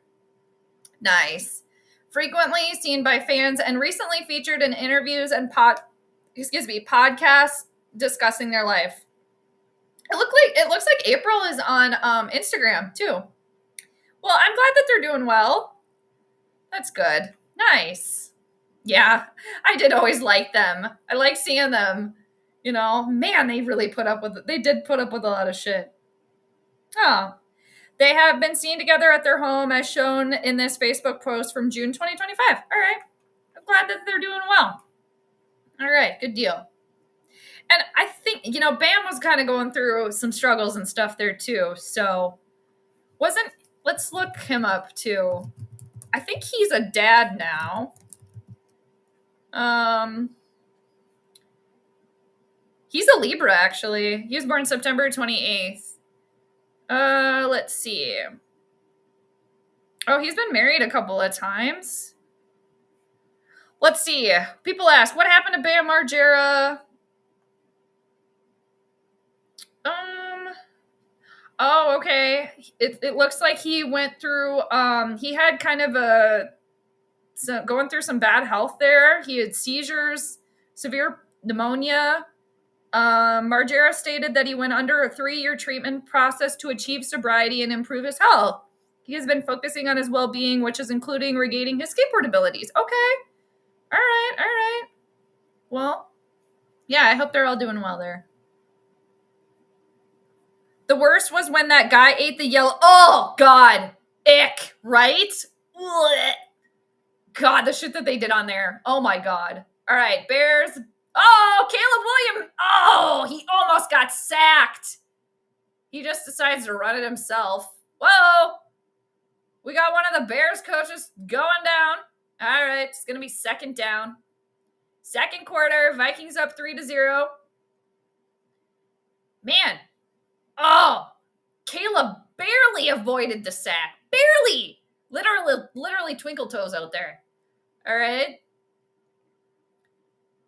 And we got, man, I don't know who went down. One of the coordinators or coaches for the Bears. The headset fell off. All right, 2nd and 4 for Chicago. They're at their own 35 about. They run the ball. It's going to be good for a first down and then some. 12:34 to go. It's DeAndre Swift there. All right. T-Bass, what do you got? Most of those guys, you have to be partying pretty hard to be doing the stuff they did for real. Yeah, legit. Right? Probably. And like when I was watching it when I was younger, like, you know, I wasn't thinking about that they were probably like, who knows, doing whatever. But yeah. Oh man, some of the stuff that they did, scary, and just some of it was just silly. You know, like the meter fairy. Like that's just silly fun. Like that was funny. Oh, Caleb Williams to, let's see, Burden the Third. That's a very interesting name, Burden. That's actually a pretty good sports name. Or somebody that plays sports. Now the Bears are in Vikings territory here. Caleb Williams does, I think this isn't like the first connection, but I wish they would show the passes for Caleb Williams so far. 1st and 10 for the Bears, 11:26 to go in the first. Vikings defense is pointing fingers. It's DeAndre Swift again for a run. Going to be good for about 5 yards. Brings the Bears to the Vikings 40. 11:11 to go. Phil was an unlockable skater in Tony Hawk's Underground 2. Really? What does that mean when it means unlockable? What does that mean? I'm not like super familiar with like the rules. I've never played or whatever. What does that mean? Does that mean he had like extra powers or something? Good. I hope he did. If that's what that means. 2nd and 4 for Chicago. It's going to be DeAndre Swift again. This time he's not going to get that far. He maybe gets a half a yard. It's going to be 3rd down for the Bears. Let's see. Giving us some statistics. Who's in the booth with Brady? I always forget his name. I always want to call him Kevin. Isn't it Nate? Isn't his name Nate? I always want to call him Kevin, but who's in the booth with Brady? All right, 3rd and 3 for Chicago. This would be a really good stop because I think that would bring them out of field goal range, but it doesn't matter because it is a first down. Damn it. Now, I'm just noticing that, okay, so Caleb Williams is currently 3 for 8. All right. Now, you guys, it's very, very early for this to be happening, but is the Vikings defense already tuckered out? They tend to get tuckered out kind of before the halftime. But we got about 9 minutes until halftime. Is it just because they're older or what? Okay, 1st and 10 for Chicago. They're on Minnesota's 35. Caleb's right under center. 5, 4, 3, 2. They're going to fake the handoff. Caleb's got time. Finds their tight end. I'm surprised that's not going to be a helmet-to-helmet. Kempt, I think is his last name. Well, I think that's how you say it. I feel like the Bears are kind of starting to get in a little bit of a rhythm here. We got a Viking down. Not sure who it is. Oh, this is Isaiah Rodgers because of that head-to-head hit. I'm honestly surprised there was no penalty there. If that would have been Harrison Smith, that probably would have been a penalty, but I'm actually surprised there's no penalty on that. Bernie Kosar's in rough shape, updating on a liver transplant. Plus, I think he has Parkinson's. Oh, man, shit. That is quite a bit to go through. Damn. Oh, it is Kevin. Maybe I always want to call him Nate. All right, there we go. Okay, we need this now, you guys. Kevin! Can you guys hear that, Catherine O'Hara? That was like foreshadowing for myself without even knowing it, right? That's funny. It is Kevin. Okay. When you beat the game, the player gets to play with Phil. That's what unlockable means in gaming. Oh, okay. Okay, that's cool. Yeah, the last game that I played, well, actually, I was going to say my Zelda on N64. And I was going through boxes and stuff yesterday when I was cleaning all over the place, and I still have my N64 with Zelda, the Ocarina of Time. That was the only game I really ever was good at. I was good on like my Game Boy. I liked playing like Speedy Gonzales on my Game Boy. That was really fun. And I played Dragon Quest on my Game Boy too. I'm pretty sure it was a Dragon Quest on Game Boy. Yes. And there was this character on Dragon Quest. Or no, it wasn't Dragon Quest. It was no, it was maybe you guys can help me. Okay, so this was on Game Boy. And you were playing the character you were playing. It was like medieval times, and you'd have to kind of go around, and you're literally looking for a dragon that you're trying to slay or whatever. Was it Dragon Slayer? But then you'd run into people, and then they would give you like items, or they'd give you like tips. And there was always this like same guy you'd run into, and he was no help at all. God, what was that game called on Game Boy? Damn it. But I like playing that too. Let's see it. T-Bass, you should practice like you play, and they probably practice really soft so they get tired easily. Yeah, yep. As somebody that grew up playing sports, oh, we got the ominous blue tent out for Isaiah Rodgers. Oh, no. Yeah, as somebody that grew up playing sports, definitely you practice how you play, or you play how you practice, vice versa. That is so true. SMS, what's up? Oh my goodness, you just woke up. Now that Disney and YouTube have a contract, I can actually watch the Vikings again. Huzzah to that. All right. 2nd and 3, and welcome. Thank you for joining us. For Chicago, it's going to be good for a first down.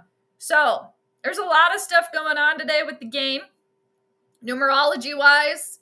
But just to bring you up to speed, the numerology of today, 11/16/2025.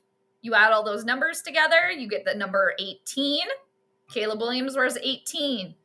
His birthday's on the 18th. You break down 18 even further, you get number 9.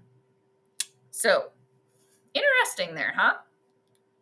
All right, 1st and 10 for Chicago. They're now on the Vikings 25. Ooh, Van Ginkel kind of got burned on that one. It's going to be another first down for the Bears. Yeah, it seems like either the Bears are rolling a little bit here. The Bears offense is kind of clicking here a little bit. And again, just to reference back to the astrology, Bears are ruled by Saturn today. It's a slow grind, all right? Takes some time, okay, to get things rolling. And since Caleb Williams is having a birthday in a couple of days, and again, we got that grand water trine in the sky right now. Like, again, like I said earlier, it would just really surprise me if he doesn't ball out today. But I've been surprised. I've been wrong before, all right? Caleb Williams with a miss there, looking in the end zone. And he's currently 5 for 11, so for 51 yards. So he really is not doing all too well today. Excuse me. 3rd and 1 for Chicago. Vikings up by 3. The last game you played was Pong? Like actual ping pong? Or is that like a video game too? I don't know the best about, like, I'm not the most savvy with like video games. I think the last video game I actually played was like Mario Kart. Oh, it's a quarterback sneak. And that was like at a friend's house or whatever. But that was fun.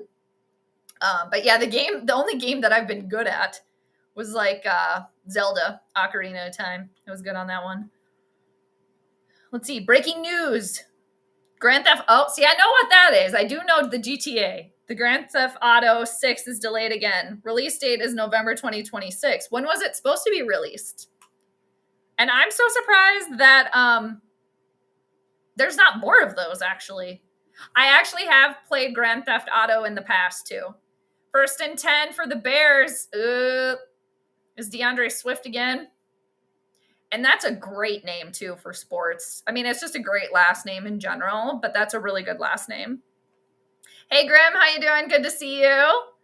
You had technical difficulties trying to get to the Bears game. Mercury retrograde strikes again, people. All right? Our communication planet is acting a little bit funky. So all sorts of communication can be funky. I'm glad you made it, though. Hope the Vikings player is okay. Yeah, Isaiah Rodgers, I hope so too. He's been a pretty big piece of the Vikings defense too. So yeah, I hope he's good. I don't like to see anybody get injured, which, you know, playing the game that it is, it's kind of like injuries are prone to happen, but I don't like seeing that for anybody anywhere. Like even when he who shall not be named, okay, former quarterback for the Vikings, the Packers, now who is the quarterback for the Steelers, even, you know, when he got injured, you know, as much as I can't stand him, it's just like, you know, you don't like to see that. Anyway, so you're telling us you were a nerd? I guess that counts as a nerd, sure. Yeah. All right. No, I'm saying that was the only game I was good at. I don't think I would have classified myself as a nerd per se. I was like a total sports girl. Like I was into sports, grew up again playing sports.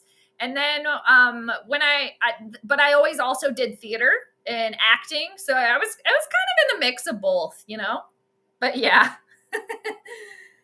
All right, 1st and goal now for Chicago. And it's touchdown Chicago. They ran it right in there. Vikings defense getting tuckered out, you guys. Kyle Manage? I'm not sure how to say his name. He's dancing in the end zone. It's not the Gritty, though, is it? Because that dance is stupid. All right. So, Bears take the lead here. Offense is kind of getting rolling here. Let's see how the Vikings offense can respond. Honestly, I think part of the issue with the Vikings defense is when they're on the field, obviously they're going to get tuckered out more, but they're a little bit older, right? They're just collectively a little bit older. And when I say older, it's air quotes, okay? Because I'm pretty sure that I'm older than the majority of them. But anyway, so Chicago takes the lead here. Okay, so here's the thing. I looked up Dragon Quest, and that wasn't what I was looking for. Let's see. All right. I put in Dragon Quest on Game Boy, and what it's showing me is not what I played. It was more medieval. It was like medieval, and it was black and white. God, was it like Dragon Slayer or something? It was Oh, it was, damn it, I'll think of it. But it had this music too. It was like this medieval, like dun dun dun dun dun, like on the Game Boy, and you'd be like walking through a forest, you know, and then you'd stop at like a village, you talk to somebody, or you go into like a tavern. Somebody would give you like food or like a weapon, and then you get to the cave, and you'd find the dragon, and then obviously as the levels got harder, the dragon would be harder to defeat. Man, I swear it was something Quest. But yeah, this Dragon Quest, what I'm seeing is not what it was. No. It wasn't that. It's very similar to this Dragon Quest, but that I'm seeing. God, what was it? Dragon Slayer? Let me put Dragon games on Game Boy. You guys will figure it out.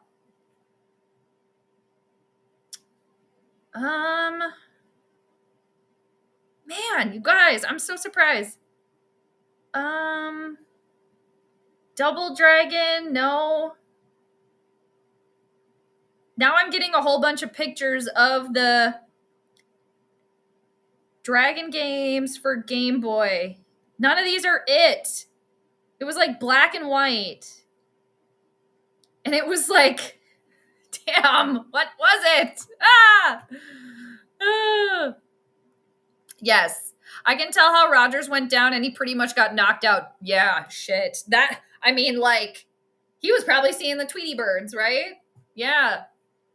We got Aaron Andrews reporting. All right. We got JJ McCarthy, little angel. He's ready. He's ready to fly. I've never been wrong before, but I've lied a lot of times. There you go.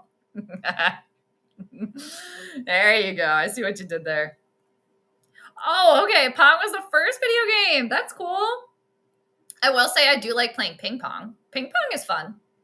Also, an underrated game that I haven't played probably since I was like in junior high. Badminton. Badminton is so fun. And you hit the little birdie. Actually, I don't want to be hitting birds, but badminton is fun. Ping pong's fun too. I feel like maybe I have played Pong before. Grand Theft Auto was released 5. Oh my gosh, wow. So y'all that play that game have been waiting. Holy crap.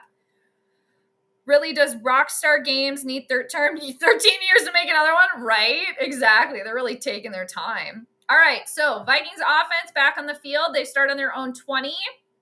And it's going to be a handoff to Aaron Jones. It's going to be good. 4-4-4 I saw left in the second. It's going to be good for a few yards here. It's going to be 2nd and 6. All right. The little angel's probably going to have to throw now. Graham, can we all agree that both Vikings and Bears fans are Eagles fans this week? Who did the Eagles play? Oh, no, they played Green Bay on Monday. I was definitely cheering for the Eagles this last Monday, though. 100%.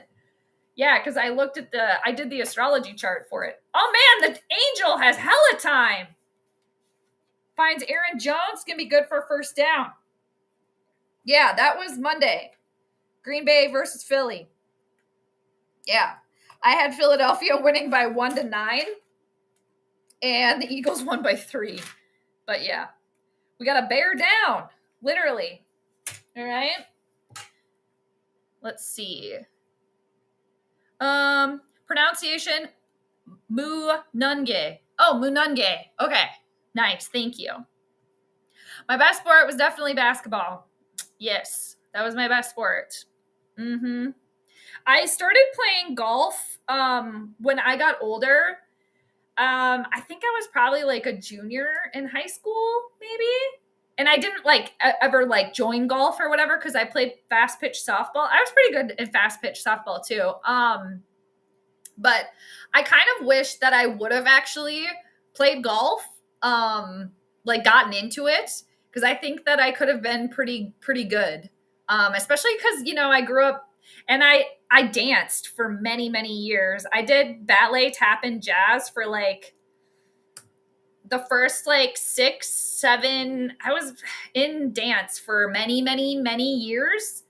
And I was playing the other sports at the same time. So I also think that being in dance really helped with my hand-eye coordination too. So yeah, for a while there, I was doing dance, I was doing basketball, and that was traveling basketball and regular basketball. And then I was doing fast pitch softball too. And then I was doing theater stuff also, but I would say basketball for sure. Yeah. Let me try looking that up. Dragon's Lair.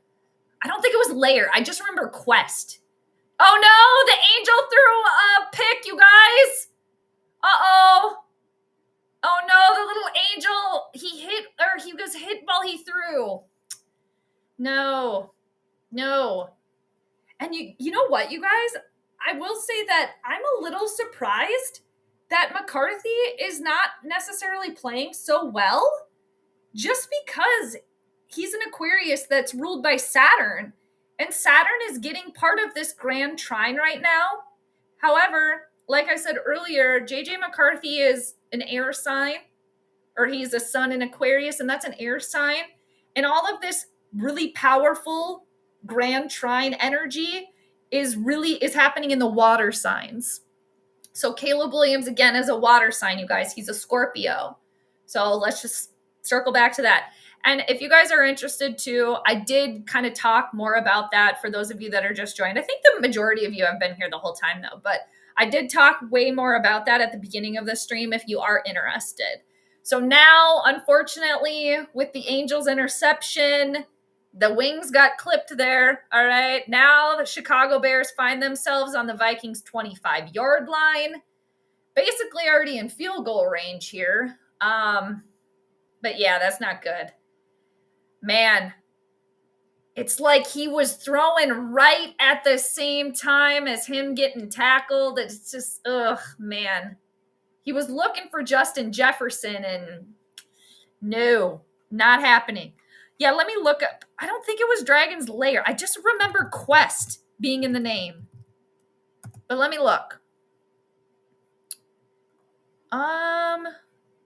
No, not Dragon's Lair, but it was similar to that. All right. God, I looked up Dragon Quest, and it's not what I saw. Maybe I just have to keep looking. Maybe I gotta look even further. Dragon Quest. You know what? You know what I'm gonna do, you guys? Yes! Oh my god, I think this is, wait. Game Boy was Nintendo's first hand, blah, blah, blah, blah, blah, blah, blah. Several Dragon Quest titles. This could have been one of the Dragon Quests. I think it was Dragon Quest. But it's not looking right. Ah! Oh my god, are you kidding me? Caleb Williams avoids another sack? Literal twinkle toes out there. The birthday boy. Damn. I thought the Vikings had him. He was basically down. That's dangerous. That's trouble for the Vikings. That he's able to get out of that. I mean, he was basically already on the ground. He had to throw it away because he eventually did get pushed to the ground. Dallas Turner almost had him there. Literal twinkle toes. All right. We got tippy toes back there. Damn. Well, I guess this is the best case scenario for that interception was 0 points. But the Vikings defense, even though they're tuckered out or at the 2-minute yard line, held the Bears to a field goal. All right. Maybe it was one of the really early versions. Here's what I was going to say, you guys. I think I might have to text my mom and ask to see if she remembers that game. All right. The Bears take a 7-point lead. Again, I have the Bears winning by, what was it? 1-7 or 1-10. Let's see. Yeah, it was 1-10 points. I got to write it down before I forget. Thanks for being here, you guys. I appreciate it. Thanks for hanging out with me.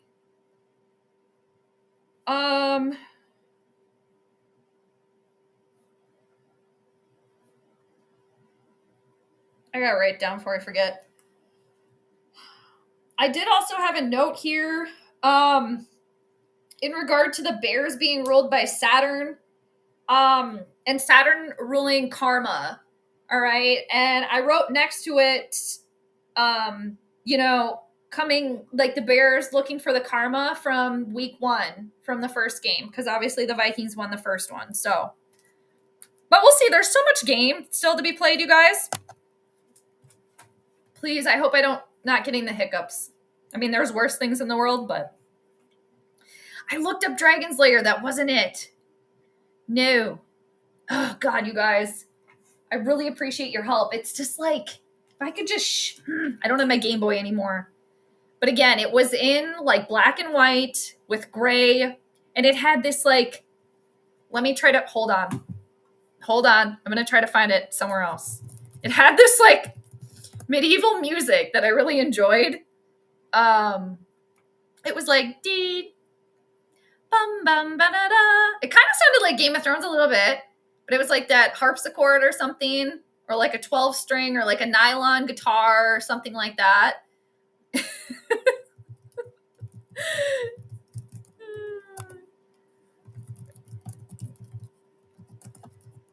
God, and there was like this character you'd always run into on there.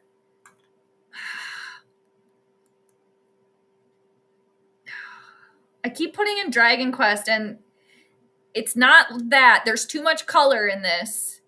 The Dragon Quest. I think I'm going to have to text my mom, you guys, and ask her if she remembers. Because she obviously got it for me. Bought it for me. Or bought the game for me.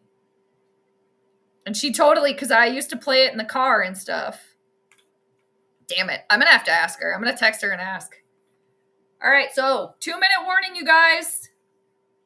Deuces? Is that a game too? You guys are really good at trying to help me out here. I'm not doing my part. All right, I got to text my mom and ask her. It's come to that. Not that it's a big deal. I'm going to send her a voice message. Oh, I love how, like, the analyst always has a pen, because we're seeing Tom and Kevin in the booth now. Tom just got his pen, you know, like, Tom, where are you putting notes down? Okay.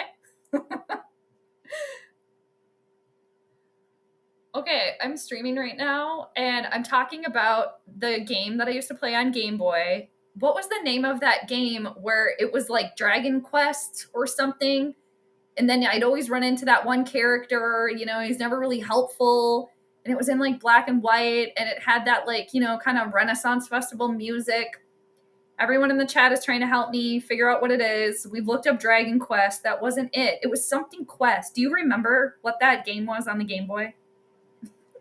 I'm going to send that to my mom. We'll see what she says. Maybe she'll know. Maybe she'll remember. All right, Vikings, 2nd and 6. McCarthy has time. He overthrew Hawkinson here. Hawkinson was open. You know, I think the thing for McCarthy is like, it's there, right? The ability is there. The potential is there.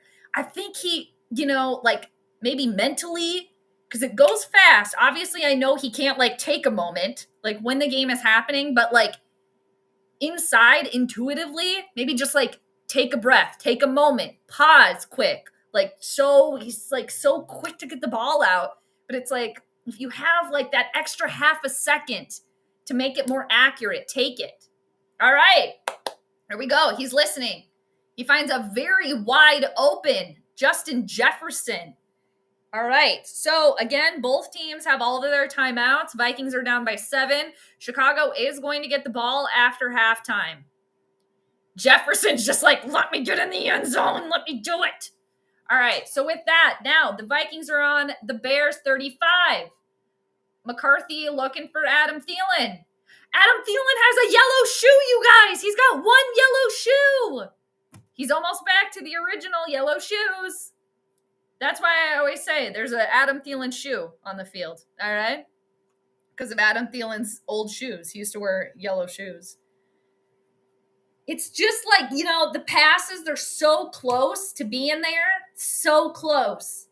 It's just like this half a second thing, right? Where I do think with time and more practice and more real game experience, I do think the little angel, you know, he's got his wings. He's ready to fly. He's ready. Now he's under pressure. And I wish that he wouldn't do these like kind of dangerous throws when he's basically getting tackled. Like, I understand you're trying to not get sacked, buddy. All right? But maybe throw it away. Okay? Throw it away sometimes. But he's trying to make the play, you know? He's a little bit of a gamer like that, I think. There is an Adam Thielen shoe on the field, people. We do have a flag. And another thing too that was going on this week is it was on Chicago. All right, so fresh set of downs for Minnesota. They lucked out on that one. 42 seconds to go until halftime. All right. Nothing for my mom yet. I don't know why. It's really bothering me that I can't remember name of that game. McCarthy with so much time. Oh no! Another interception in the end zone, you guys! No!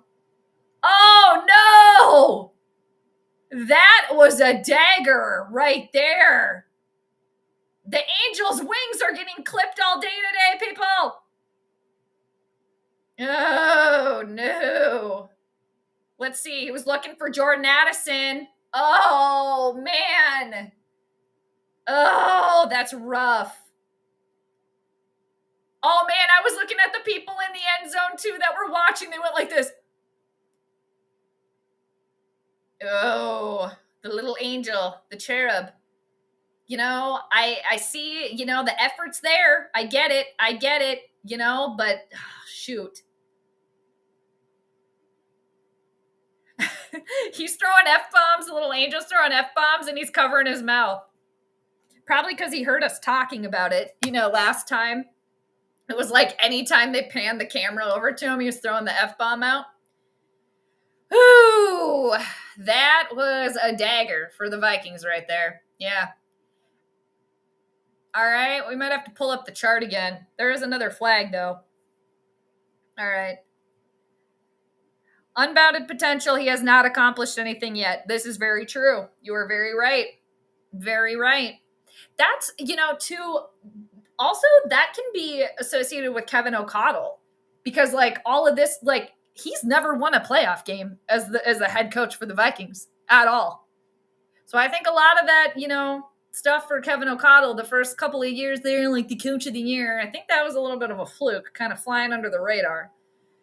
The penalty was on the Bears. It's going to be 1st and 15. There's 35 seconds to go until halftime. The Bears are going to get the ball at half. Caleb Williams airing it out. Isaiah Rodgers is back, so that's good for the Vikings. He's back out there. He can fly to the Angels starting next week, Graham. Yeah, I don't think he's able to fly today. All right. Not good. Yeah, 406. You keep saying that. I mean, you're not wrong. You're not wrong right now. 2nd and 15 for the Bears, 31 seconds to go until half. Bears up by 7. All right.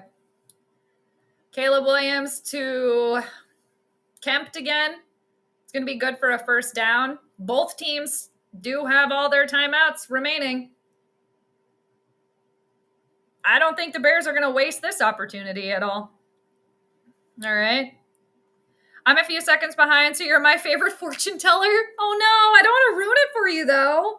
But yeah, if it can be good, you're okay with it, I'm cool with it. And I'm watching the Hulu stream, so I'm like a minute behind. Like if I would go out into my living room and look at the antenna TV out there, we'd already be at halftime. So what is time, you guys? What is it? Okay. All right. Dinkytown Donair. What's that about? I like it though. 3rd and 1 for Chicago. 25 seconds left. They did take a timeout. Caleb Williams overthrows. Let's see. I think it's their rookie wide receiver. That's a tongue twister. My space heater just went off. 4th and 1 for Chicago. Caleb's shaking his head. He don't like it. All right. I'm going to turn that back on. All right, so Vikings are going to get the ball back here. 21 seconds to go.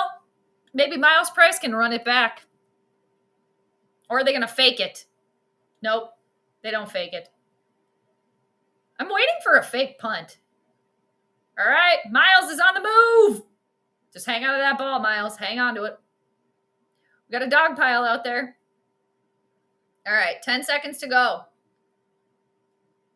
Here comes the angel. He's still flying, the little cherub. All right, here. Let's give him some angel songs. Here. The little cherub, this is for you. Okay?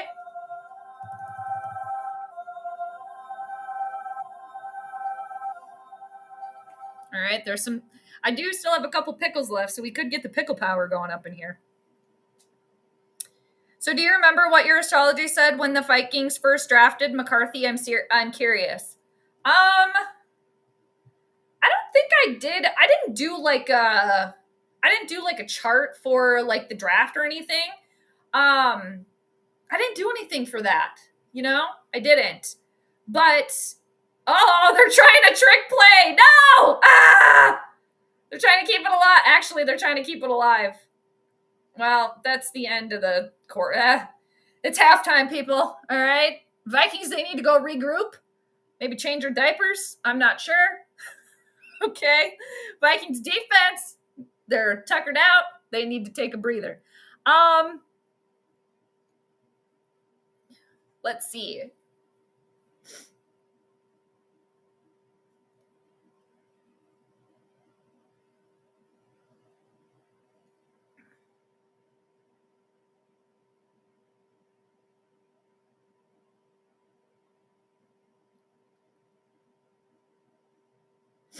Let's see. I'm going to see what Cousin Mark says. All right. So it's halftime. Let's see. But yeah, T-Bass, let's see. Back to your I looked at McCarthy's astrology. That's what I did. And what I could find, because I don't know his exact birth chart because I don't know the time he was born. So all I was able to do was kind of just look at a couple of things. But JJ was born when the sun was in Aquarius. So who he is at his core is an Aquarius. And Aquarius is ruled by Saturn. And Saturn it's a slow mover. It's a slow climb to the top. People that have Saturn placements, it generally takes them quite a bit of time to really reach the end goal. So I would suspect that it's going to take a little bit of time. But another thing with JJ McCarthy that I do think is very, very powerful for him is that he was born when the moon was in Leo, and his moon sign is very, very close to the fixed star Regulus. Regulus is the royal star. It's at 29 degrees of Leo. So if anyone is born with any personal planets or any planets around 29 degrees of Leo, that can be very, very powerful and very, very potent in a good way. And it can be associated with fame. All right. So he does have that going for him. But another thing is that he has I'm pretty sure JJ McCarthy, if I can remember correctly, I think he was born with Saturn next to Chiron, or one of his planets very, very close to Chiron. And Chiron is an asteroid in astrology, and it's called the wounded healer. So it's something we all have, that it's just a wound in our lives that we carry, and we're constantly trying to heal it, but we can't ever quite get there.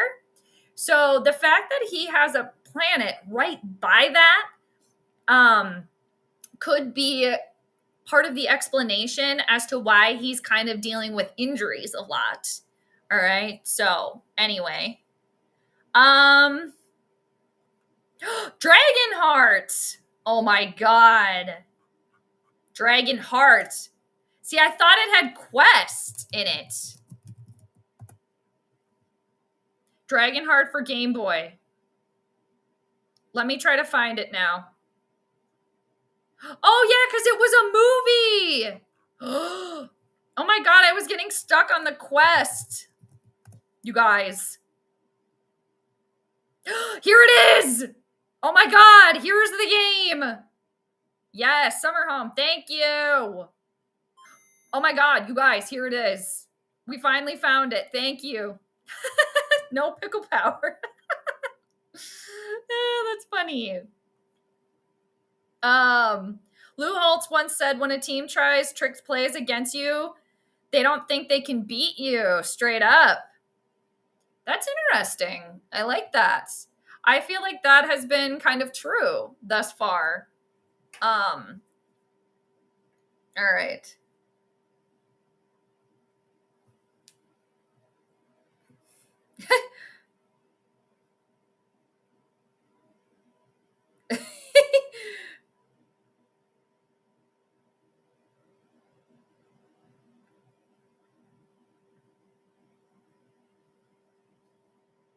All right. Okay, cousin Mark. Oh, wait. Never mind. I bet he's typing now. PL,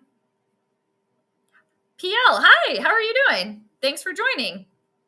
I like when people from Twitch drop by. Interesting. Yeah. We'll do a little sports astrology mix up here. Whoa. Okay. Just seeing a commercial. Jack White, I guess, is doing halftime on the Thanksgiving Day game. I don't know. The picture of him, he looked like I don't know. Jack White is an amazing musician, though, I will say. Boristic.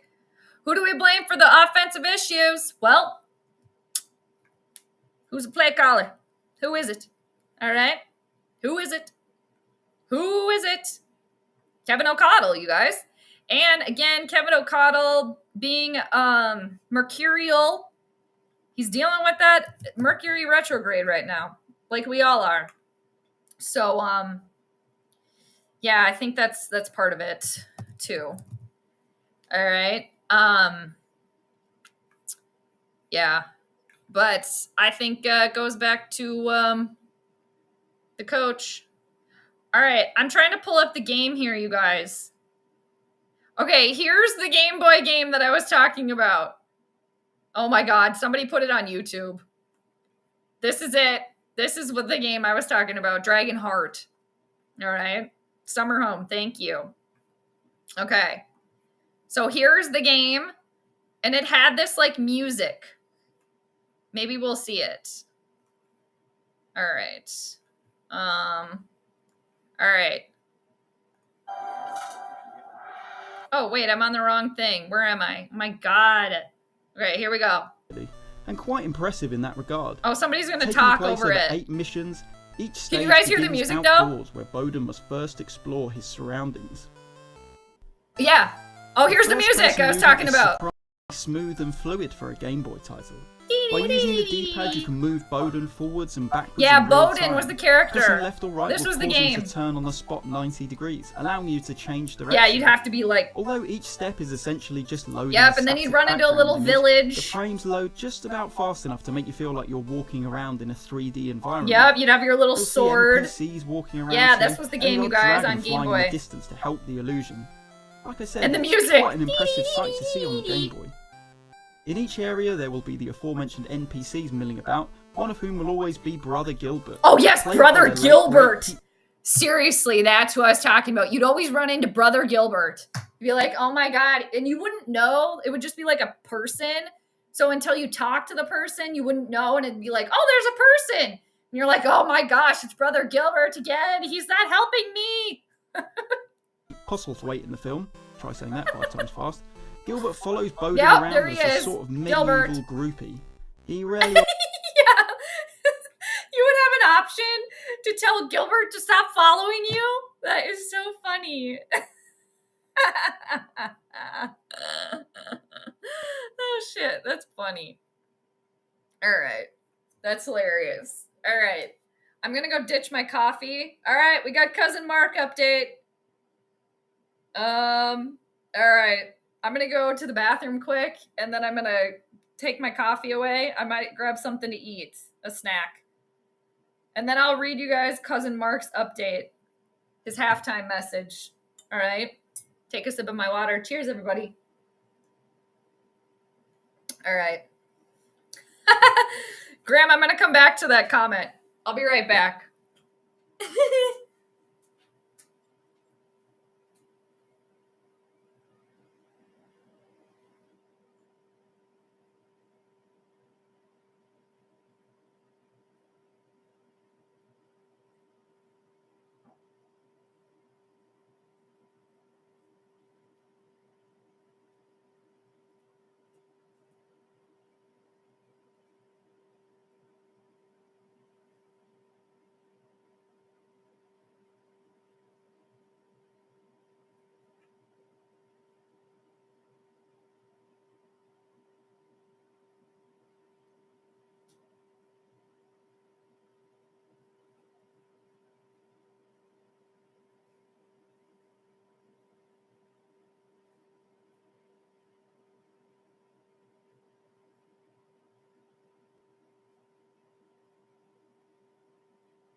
All right.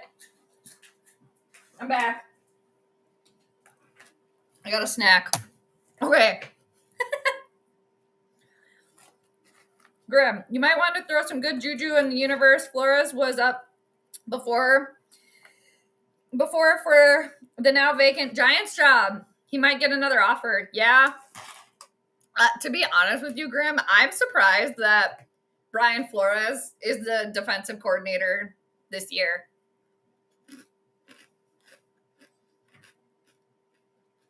At this point, maybe he needs to just move into the head coaching position for the Vikings. I have like 4 of these left in this bag. They're very good. Anybody wondering? All right. They're pretty good. These are vegan, ranch flavored veggie straws. When I went vegan too, I was so bummed out because I freaking love ranch. But since being vegan, because I've been vegan for many years now, there's a lot of really good vegan ranches out there. But I was bummed out. Anyway. Hi, William. Good to see ya. That's okay. Hey. Happy to see you. Hope you're doing good. That's okay. Better late than never, my friend. How you doing? All right. So, halftime message from from cousin Mark. All right. Oh, yum. That sounds really good. I would totally get down on those. Yummy. I love garlic too. Anything like garlic or onion or any of that stuff. All about it. I love anything like pickled or like fermented. All about it. Like sauerkraut, kimchi, all the things. I actually bought some pickled carrots not too long ago. So good. I wish I had more of these actually. They're very good. I had not had them before. That was my last one. All right. Because I don't really like eating on here. You guys know that. All right. Who do you guys play tonight, William?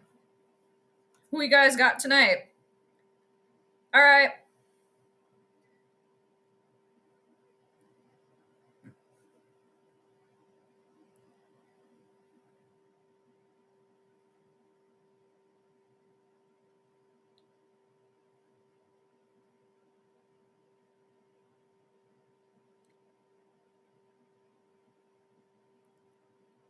All right.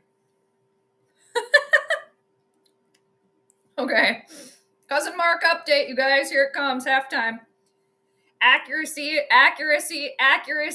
You can't miss wide open players by that much. Addison's torn shirt should have been flagged. That's true. But Vikings don't get the calls. Both interceptions. Neither pass should have been thrown. I agree with him there. Both well covered. Maybe he's just too young at 22. Makes poor decisions. Cousin Mark said he's very disappointed thus far. Yeah. I agree on everything. I think he needs time.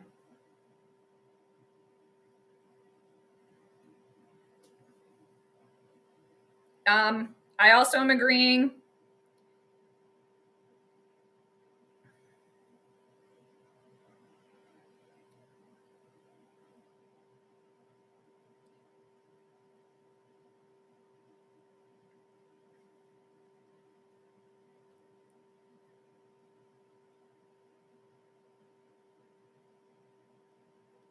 I'm going to say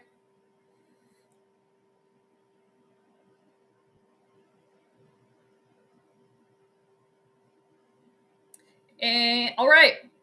So we got Cousin Mark update. We'll see if he says anything after. We're in the third quarter, people. We're back. Halftime went pretty fast. All right. Hi, Michael. How are you doing? You see your comment there.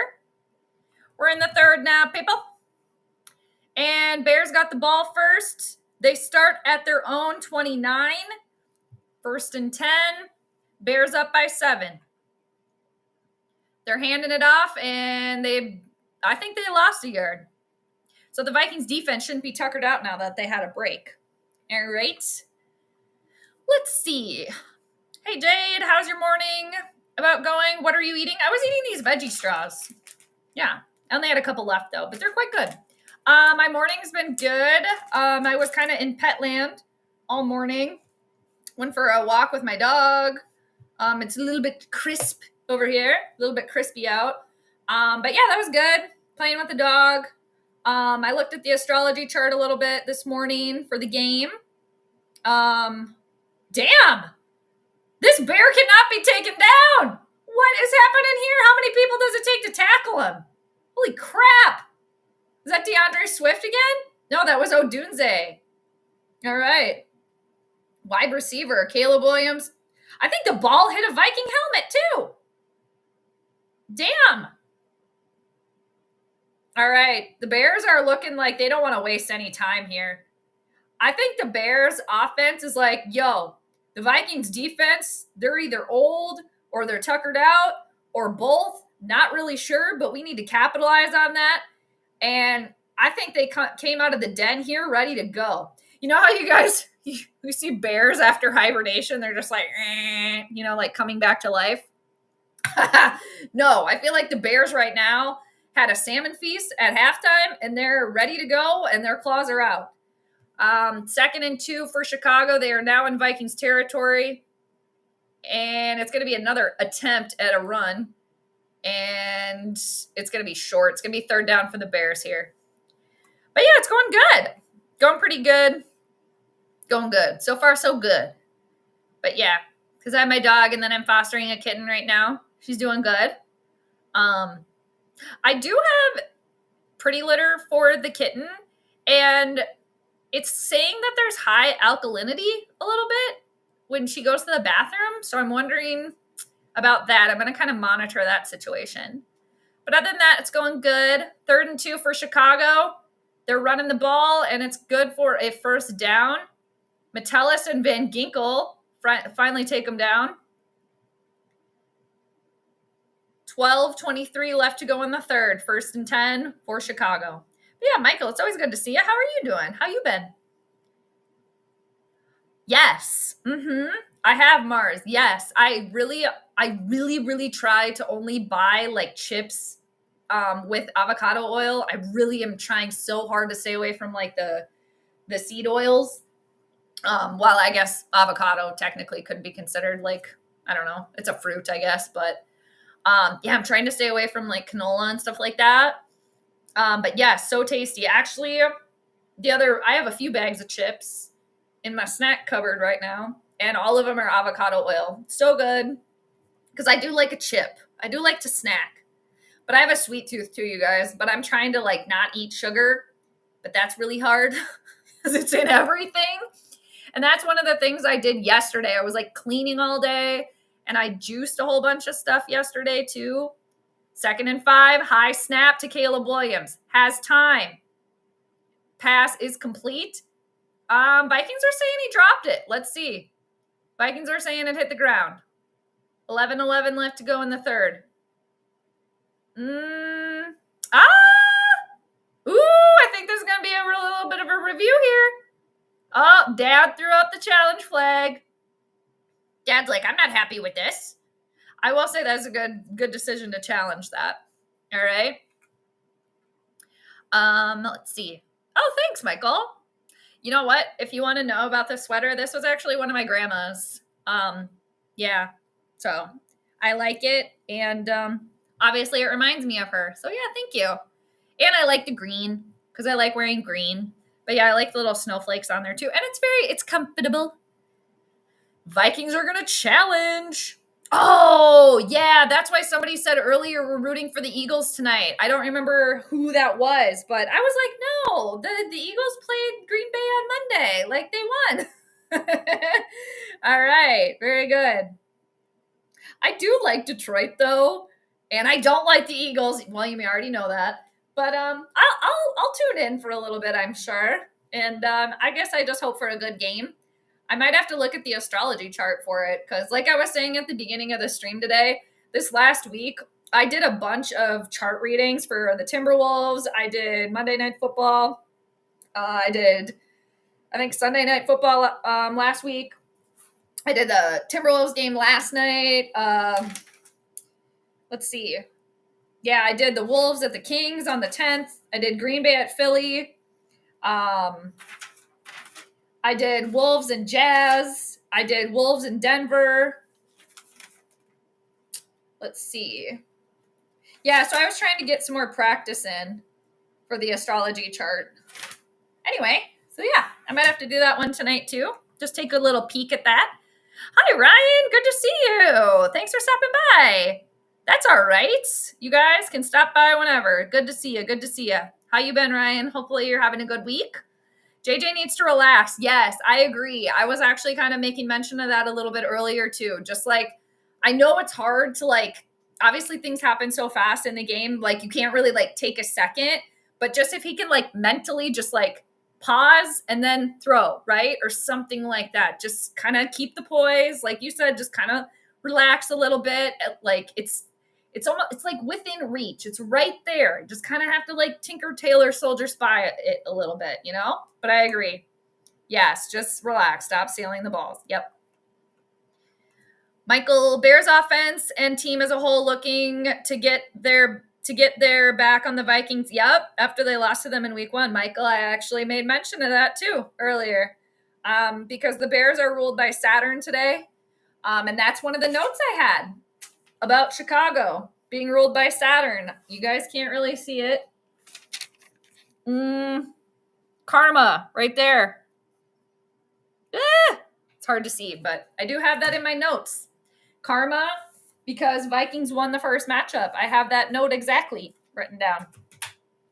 All right, 3rd and 5 for Chicago. They're trying to run it. They're not going to get it. Too bad, so sad. All right, that was a good stop there for the Vikings defense. 11-11 left to go in the 3rd. I feel like I already said that.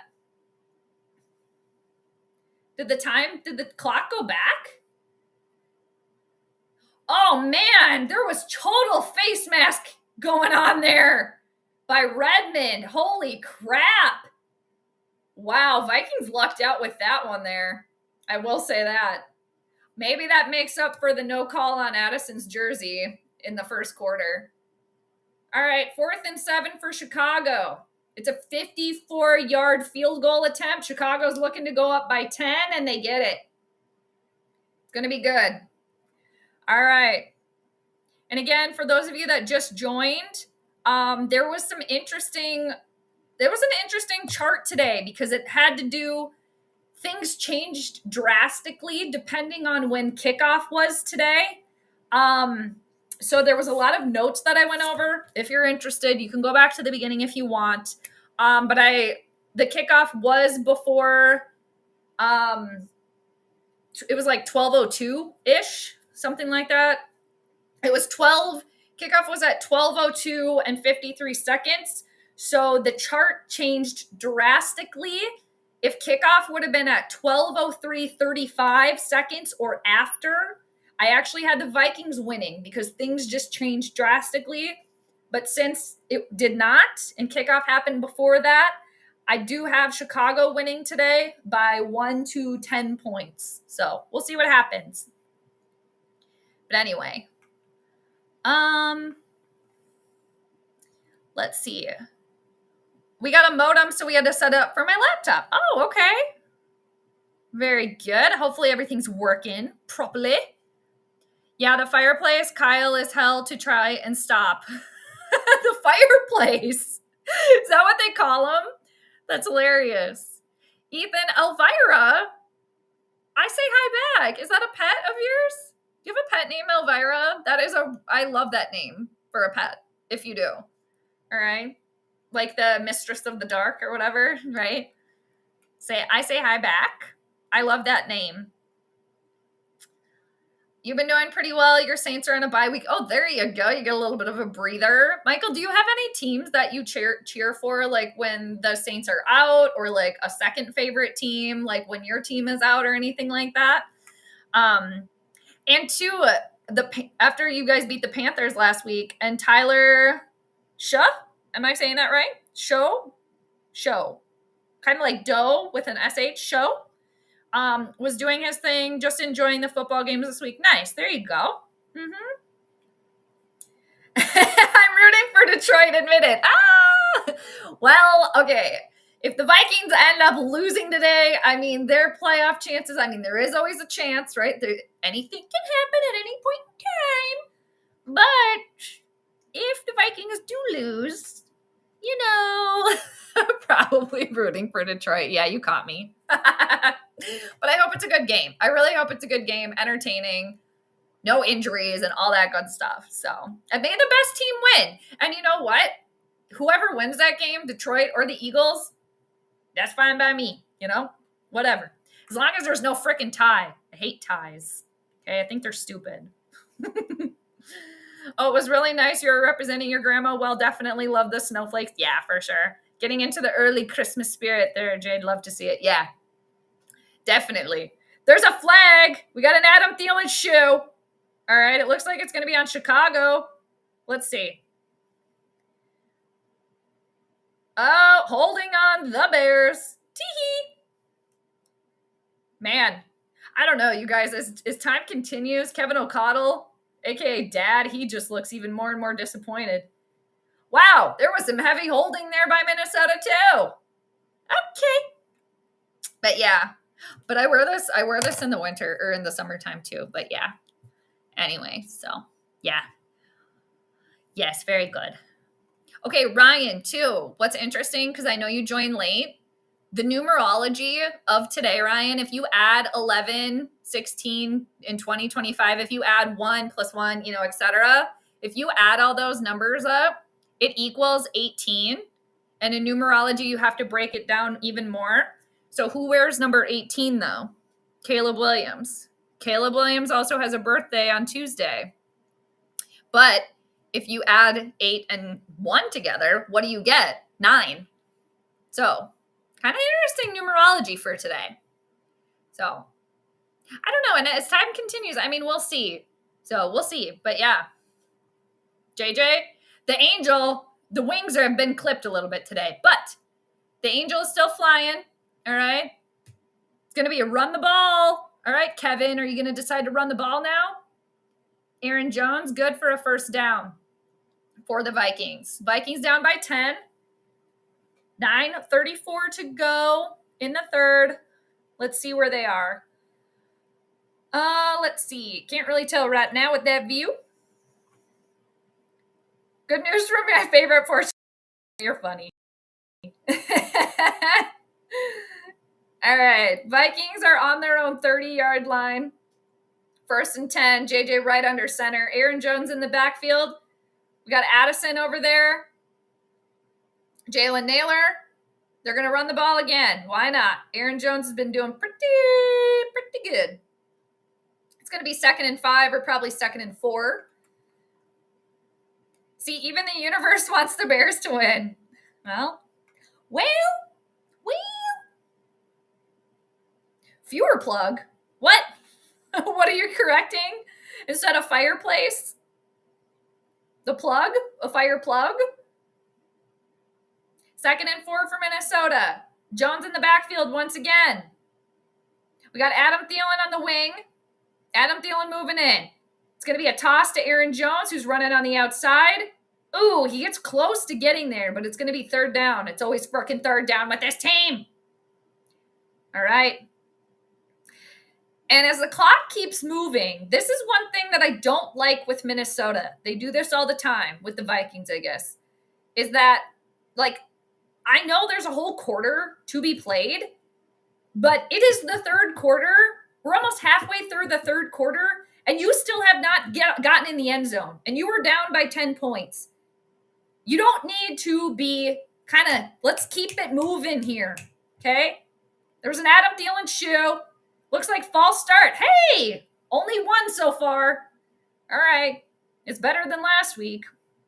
All right. And we get a one of these. There, you idiot. Who throws a shoe?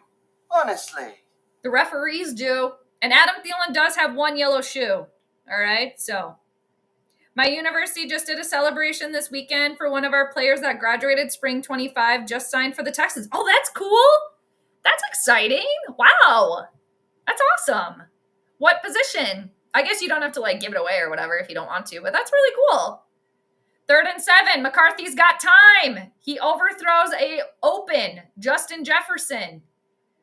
Dude, the angel, our little cherub. Come on, man. You gotta just, you can get it. You can get it there. He's getting annoyed with himself. He's getting angered with himself, which understandably so. That was a little bit of an, well, that wasn't a little bit. That was an air ball. I don't know if he was looking at the Chicago Bear on the sideline that caught it or what. But yeah, he's kind of got to just kind of simmer down a little bit. And the thing with McCarthy, where I'm going to defend a little bit here, I still think McCarthy has a lot of potential. It's just going to take time. And he's 22 years old. He has been put in this situation. He basically was put in a pressure cooker, okay, coming into this season. And the Vikings organization decided to go with it. I've said this so many times, and here I am again. You decided to put all your chips in, okay, on a kid that is coming back from an injury, that has never played a regular season NFL game before, that is also due to have his very first child at the same time. How much more, literally, instant pot in the pressure cooker, okay? So, I mean, a lot of this decision, I think the majority of it is on ownership to go with it, okay? And ownership is listening to the coaches or whoever it is that they hired, right, to go with this decision. So this is what's happening. And what is this? Is like 5th game or whatever? But on the flip side, right, yes, you have to be more accurate, sir. And if this is kind of the quarterback that he is, and it's just going to continue like that, then maybe we can kind of see why. I don't watch college sports, but, you know, when he was in Michigan, they were run first offense, right? So you're playing with the big boys now, so you got to be a big boy, right? So there's obviously accountability. You know, he has to be accountable too. But, yeah, anyway. So. Oh, man. Oh, you're listening on KFan? Oh, man, I'm sure PA is not happy. No. Or KFAN, I guess. Yeah. Yeah, I was listening to a little bit too earlier, and it's always interesting to me because I feel like they kind of give it away in, how do I put it? In the way that they are describing like the teams before the game, before kickoff. Like, I feel like the way that they were talking, it's like they're not going to say it because they work for the Vikings. Like, they're the Vikings flagship or whatever. So they can't just be like, well, they're going to lose today. It's going to suck. But I feel like that tone or like that energy was kind of in the air a little bit. But yeah, PA is probably not happy at all. It's show, but I mainly been, you've mainly been a Saints fan, but outside of my team, the second team, I do like watching and rooting for the Ravens and Lamar Jackson. Oh yeah, for sure. That's a good one. Mm-hmm. Yeah. Good. Ryan, Addison, Thielen, and Hawk should have had those throws. JJ threw to him. I agree on that. Yep. Yeah. And like those interceptions, like Cousin Mark was saying at halftime, like he just should not have thrown those. I mean, it was so well, like I get the dude doesn't want to get sacked, but like just throw it out of bounds, right? Or, you know, throw it somewhere, not there. And it's just like, you can tell too that McCarthy, the little cherub, I think, you know, deep down, he's a baller. He wants to complete the pass. He wants to do it, but it's like square peg, round hole type of thing, right? It's kind of learn to use your, you know, discretion there a little bit more and don't try to force so much, right? All right. Anyway, all that blathering. Chicago, 2nd and 8 on their own 20-ish yard line. Oh, Vikings got lucky on that one. All right. It looks like the ball's still alive. I'm not really sure if it was down or not. Josh Metellus picked it up. It's an incompletion. It looked like it was complete there, but it was not. Let's see. Who was the intended receiver? Oh, man, it looks like he had it. Oh, it's Bird in the third. Bird in the third. Man, it happened so fast, too. All right, 3rd and 8 for Chicago.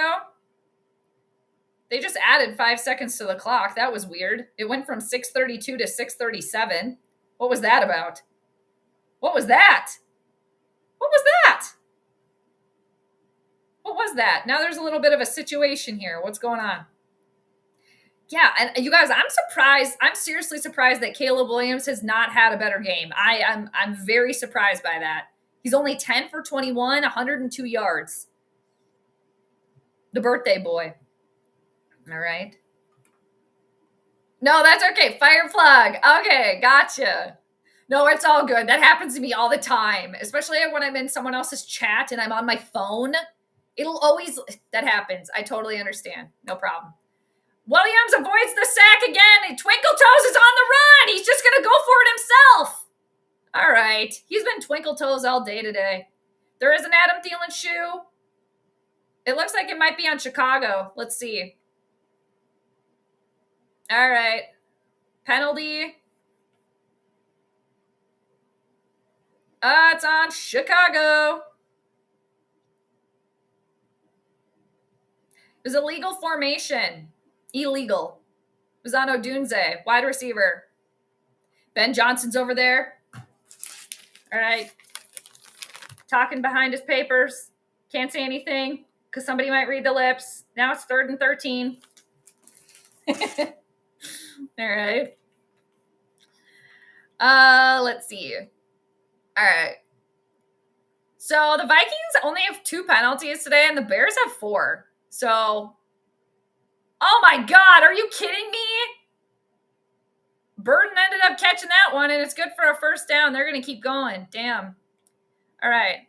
Michael, the other 2, I would say the Broncos, because of, the Broncos are one of my second favorites too. I lived in Denver for a little while because of Bo Nix and mainly Sean Payton. He is such an offensive genius. You know what? I like Sean Payton. I know, like, as a Vikings fan, I should not like Sean Payton, but you know what? I don't like the seal clapping. Oh man, Caleb Williams again! He's seriously Twinkle Toes out there. He gets the first down and then some. He must have heard me talking about him. Then I'm like, I'm shocked that he's not having a better game. Oh, we got the evil to the east. No! New York, come on. No. All right, evil to the east are up by 6 over the Giants. I think Jackson Dart is out, isn't he? Isn't he hurt? Anyway, let's see. The Rams and Matthew Stafford and Sean McVay. Yeah, for sure. I agree with those 2. Yeah, I like Matthew Stafford. I've always liked him. So it's like I'm happy for him, like the success he's having. Oh, it looks like another drop. Did they drop that? Did DJ Moore drop that? Oh, he bobbled it, but he did hang on to it. Oh! Oh my God. DJ Moore literally caught that with his knees. Shut up.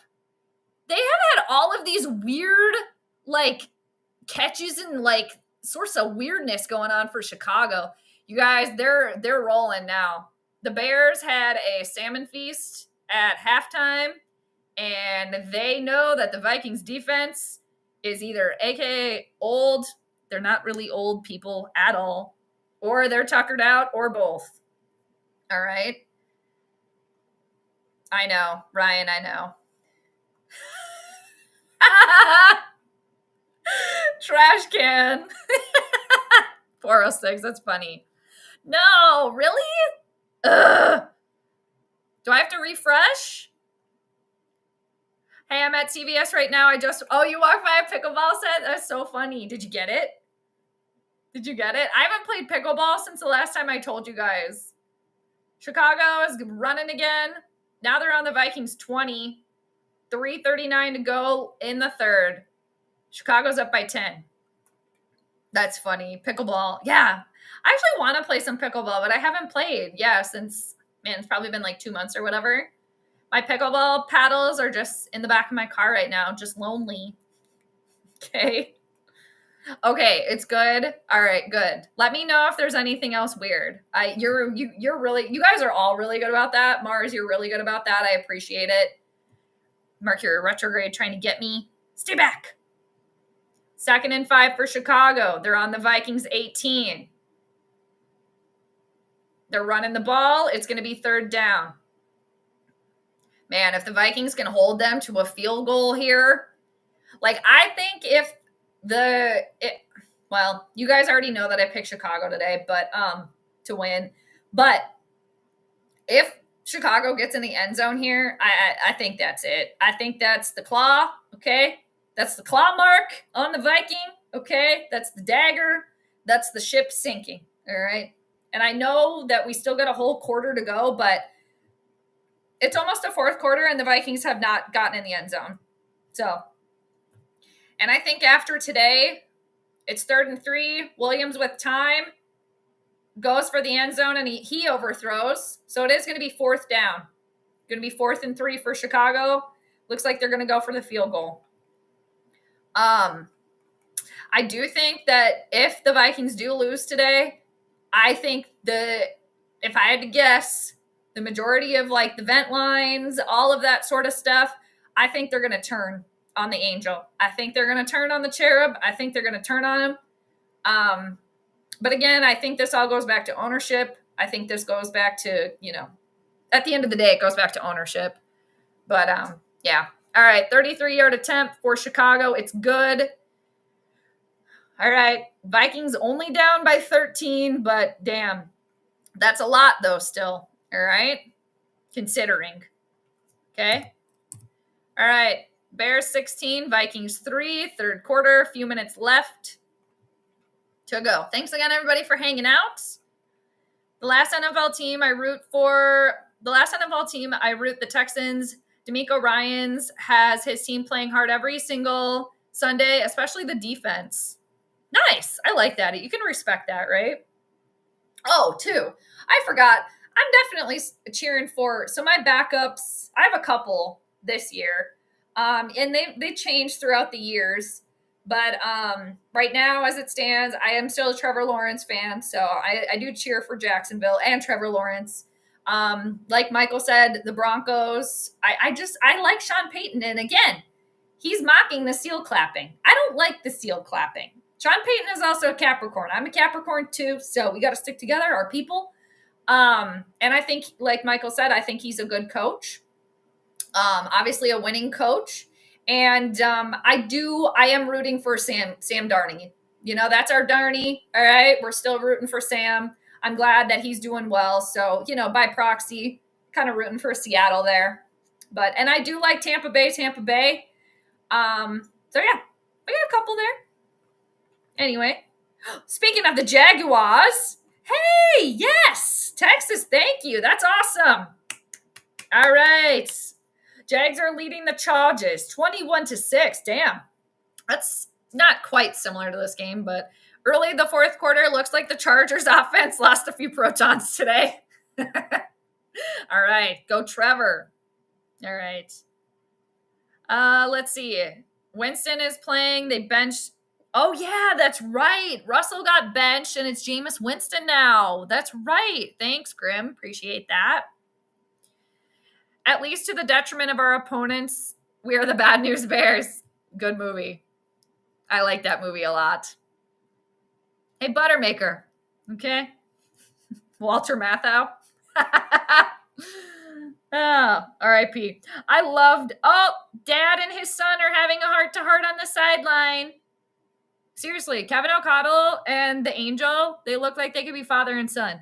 Where, like, Kevin O'Connell and Pizza Boy, they look like they were, like, fraternal twins, all right? Or they were kind of, like, fraternal twin vibing a little bit. But, yeah, with, I have to remember to set up, you guys, with the posture. I have to remember that. But, yeah, with O'Connell and the Angel, they look like father and son, legit. So, All right, Vikings offense. Let's try to get something going. Miles Price still on his feet. He misses one tackle. Oh, the second tackle takes him down. He's pissed because he knew he wanted it.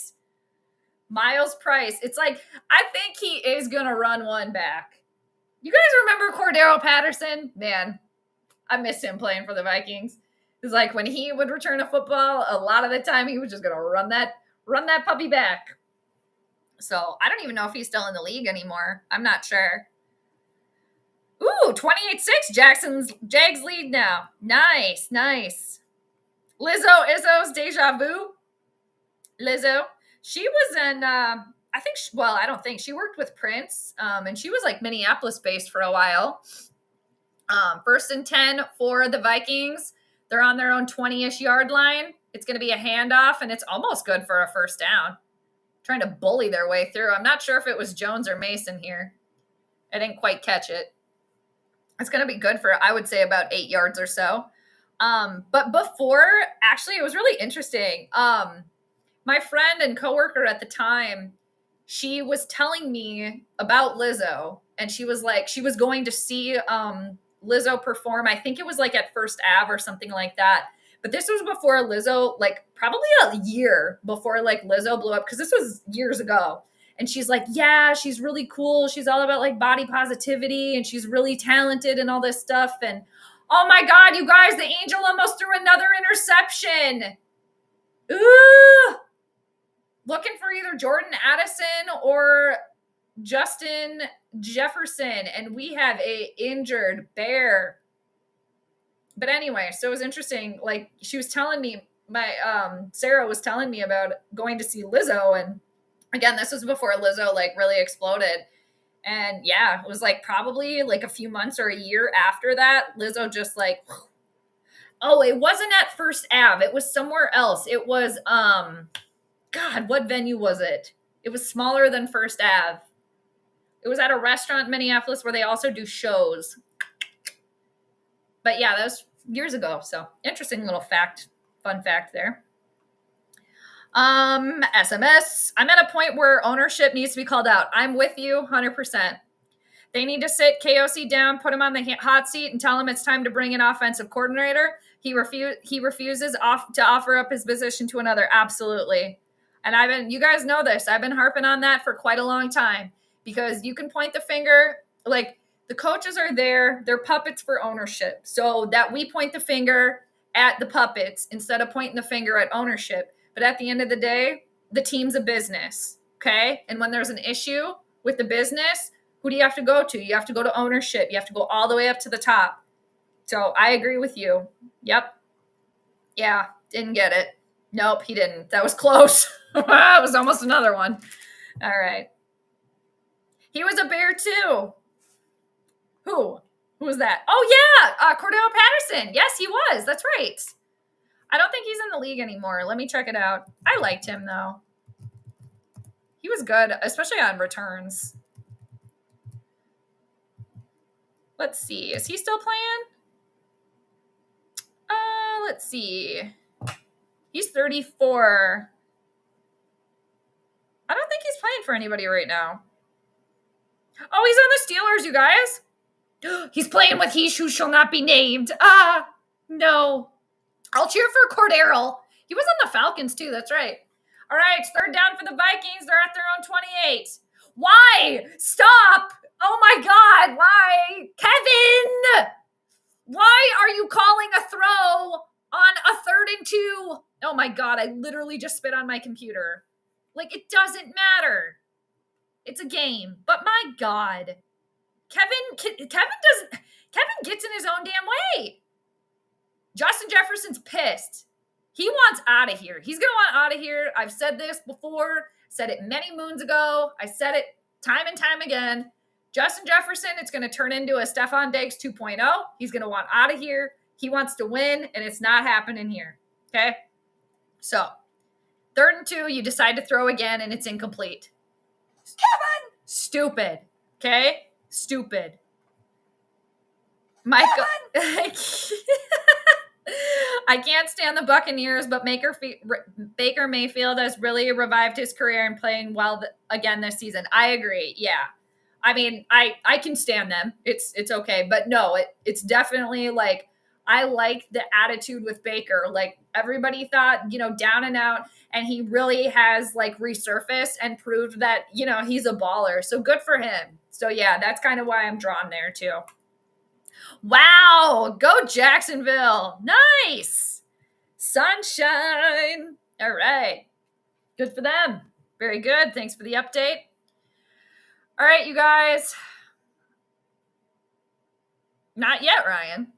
I know he said that this week. I know he said that, right? He doesn't. But I mean, you gotta look at the body language. Like, you just, I mean, everybody's free to believe what they want, but I look past what's being said, right? Like, he's not gonna come out and be like, I want out of here. Like, he is not. I'll correct. He's not the same attitude as Stefon Diggs, but I think it's going to be a similar situation where he's not happy here. He's probably going to be going up, if it does happen where he wants out, he's not going to throw a fit, or whatever, kind of be loud and vocal like Stefon Diggs did. Just because I don't think Justin Jefferson is that type of person. He doesn't seem like that type of person. But if this continues, and how many years has he been in the league now? Like, eventually, again, he wants to win, and it's not happening. So anyway, and it's gotta suck too, to just like, you have all this talent and you're just like, it's just like you're wanting it to like come out, and it's just, but you need that other player. You obviously need somebody to throw you the ball, and it's not happening. So I can understand how frustrated he must be, right? So, but I will say, Justin Jefferson, to keep the attitude like it is when what's going on is what's going on. Good on Justin Jefferson, right? Because I think Justin Jefferson does seem like a nice guy, like a nice kid, overall. Like, he's not, you don't really hear about him like getting in trouble or anything like that. And he's not gonna like talk crap like to the media or anything like that. So, oh, of course, Ryan. Of course. Absolutely. Absolutely. Yep. Angel, absolutely. Another absolutely. Yep. And, with week 11, right? Week 11 is a master number. So, it's an enlightening thing. Like, all right, well, it is what it is. So, I saw what he was saying on the sideline bench. Not very kind language. Oh, he was throwing the F-bomb. So was the little angel. And the little angel, somebody must have been in the little angel's ear too, because the last few games he'd just been F, F, F, and the camera's panned right on him. So now the little angel's talking and swearing, but he's going like this over his mouth. Just like, well, I think we know what you're probably saying. Right? So... Jefferson is angry because KOC likes pineapple on his pizza. I love pineapple on pizza. Okay, so if Kevin O'Connell likes pineapple on pizza, we have something in common. That is a very polarizing topic, though, isn't it? Yeah, and, we got an update from Cousin Mark, you guys. Let's see. Maybe he's ready to walk away from the TV. All right, Cousin Mark. As of, let's see, 10 minutes ago, update from Cousin Mark. Sad thing, I don't think the Bears are near as good as their record indicates. Actually, I would agree with him there. Like, and again, I'm just surprised that Caleb Williams has not played better today. All right, Cousin Mark, sad thing, I don't think the Bears are near as good as their record indicates. We're behind by more than a touchdown. Now time to fall apart, and then he sends like some laughing faces. I take that back. It's time to replace McCarthy and show him, if you're going to be that bad, we will replace you. Oh, Cousin Mark's already got the pitchfork out. Already got the pitchforks. And I think that's definitely going to be the case here today.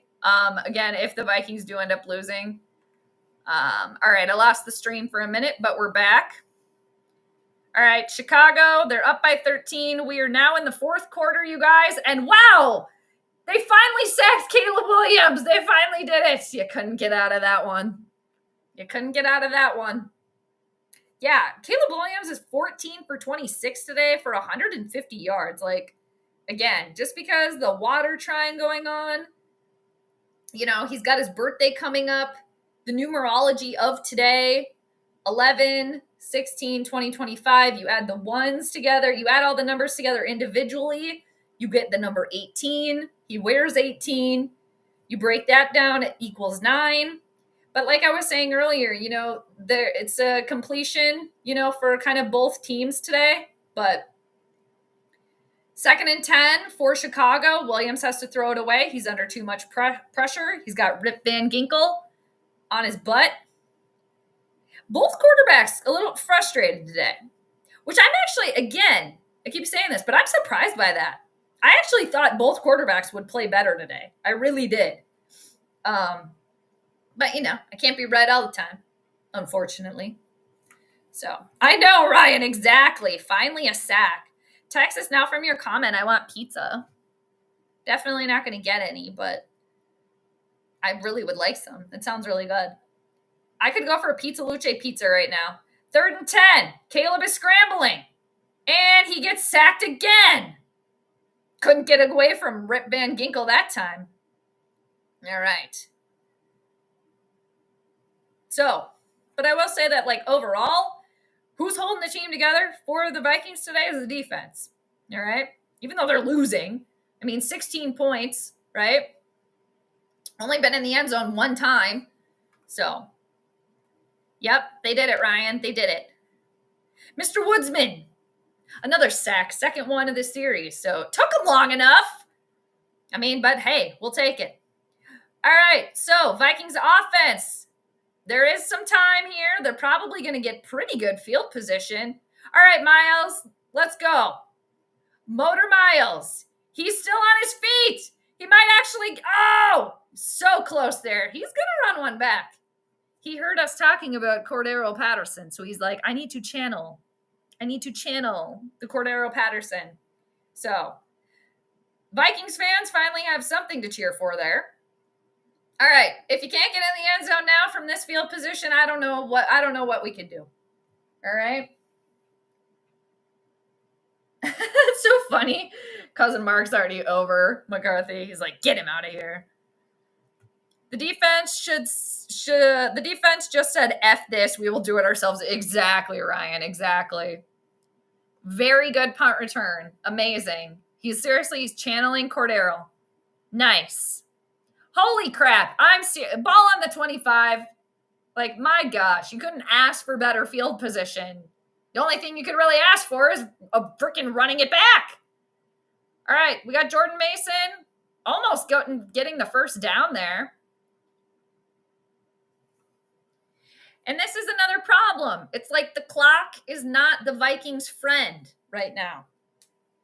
I feel like if they would have just been moving a little quicker and like actually... Oh my God, I forgot about my dude, Case Keenum. We finally get a Keenum sighting. And I was listening to somebody too. Maybe it was in Rap's stream last night, in Vocal Vikes stream. Somebody was mentioning Case Keenum. How the Bears, all right, Jordan Mason gets in there for a touchdown. Finally. It only took 4 quarters. And look at that. What ended up scoring a touchdown was running the ball. Go figure. Go figure. All right, so finally, Vikings fans cheering about something. My gosh. Almost, you know, like, yeah, well, whatever. Almost took like 4, it took pretty much 4 quarters, 3.5 quarters. All right, but they did it.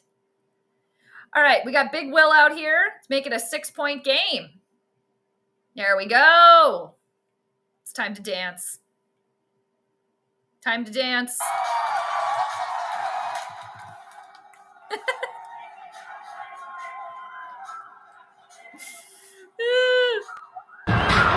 right, are you guys Ragnar dancing? I hope so. All right, I hate to take my JJ jersey off, but I think I'm switching to Van Ginkel jersey. There you go. That's not a bad one. There is time, but they need to move quicker. Like, okay, the Vikings are once again playing catch up.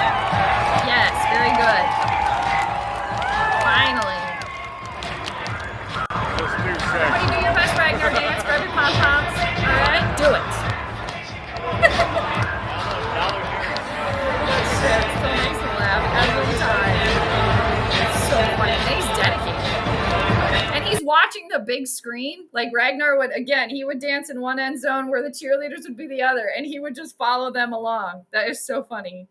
Bring him back. Bring him back. Seriously. All right. So, took forever, but the Vikings got in the end zone. All right. And yeah, even with all the adversities, even with both turnovers, right? So, we'll take it. 6-point game. All right. And yeah, I thought it'd be a close one today. So here we are. Here we are. Mr. Woodsman, NFC North battles are always ugly. This is true. This is true. True that. True that. All right. Crunch time. So hopefully the Vikings defense can just hold strong here. Vikings offense getting something moving. Which, I mean, that touchdown, half of that touchdown should go to Miles Price. I mean, really. Because, I mean, he set them up for such good, like, again, if you can't get in the end zone after that, like, there's a big problem. All right? Got a lot of problems with you people. Okay, now you're going to hear about it. All right, but they managed to get in there, get in the end zone, so we'll take it. We'll take it. We got to take it because that's what we got. All right?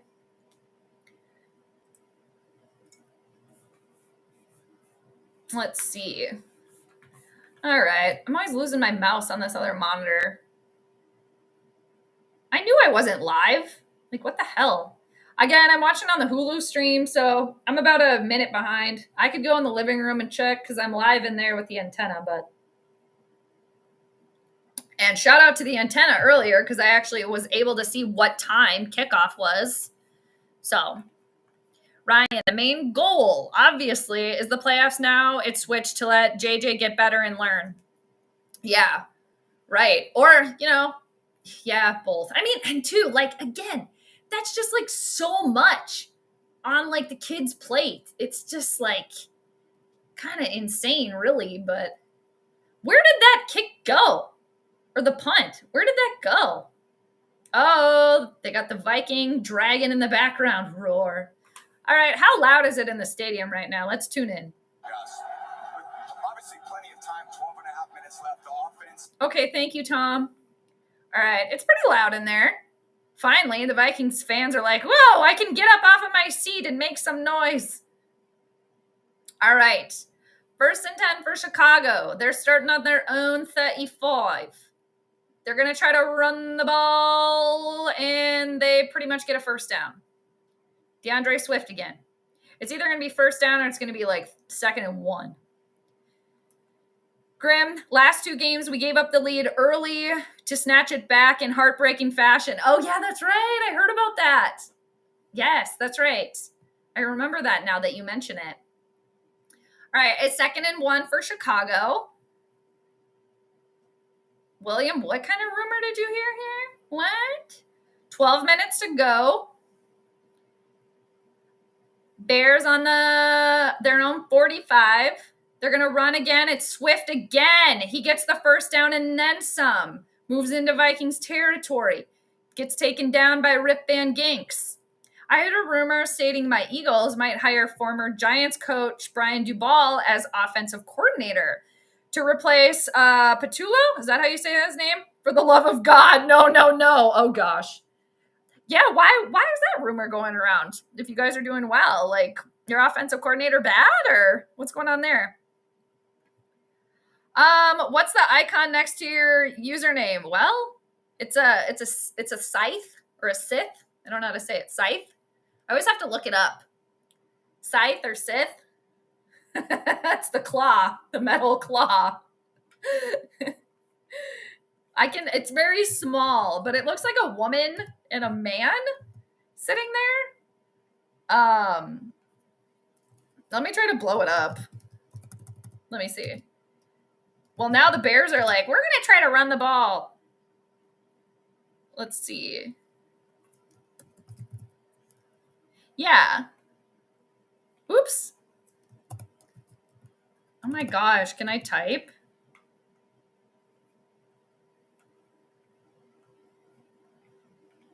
All right, team, listen up. There's a national. Oh my God, I don't want to listen to that. All right, I'm missing the game. The Bears are like, we're going to just run the ball down your throat. Okay, here we go. Scythe. Scythe? Scythe. Yeah, it's for crops. Scythe. Scythe. Oh, here's Brian Flores. 10 minutes to go. I'm calling the plays, but you can't read my lips. Oh my God, how did the Bears get so close to scoring position already? Oh my God, what? They're already at the 35. Caleb back to throw. Oh, it could have been intercepted. Ah, damn it. Both teams are like, well, our quarterbacks are not playing well, so we're going to just have to run the ball. But yeah, it's like a woman in a, I don't know, is it like a, I think it's the Grim Reaper there. PA's voice is a little more upbeat now. All right. Yeah, I mean, there's always a chance, of course. Absolutely. Absolutely. Anything can happen. You never know. He's a little bit more upbeat now. 2nd and 10 for the Bears. It's going to be Swift again with a run. It is going to be 3rd down. It's going to be 3rd, I'd guess, and 5. Mr. Woodsman, I think it's kind of odd that the Vikings suck at home this year. Yeah, I was thinking about that too a little bit. But, you know, if you kind of think back to a couple, you know, the last few seasons, they actually have struggled at home. I don't remember what season was, if it was like, I think Cousins was our quarterback, but, or the Vikings quarterback, I guess. It's 3rd and 2 for Chicago. They're on Minnesota's 18. It looks like Swift in the backfield again.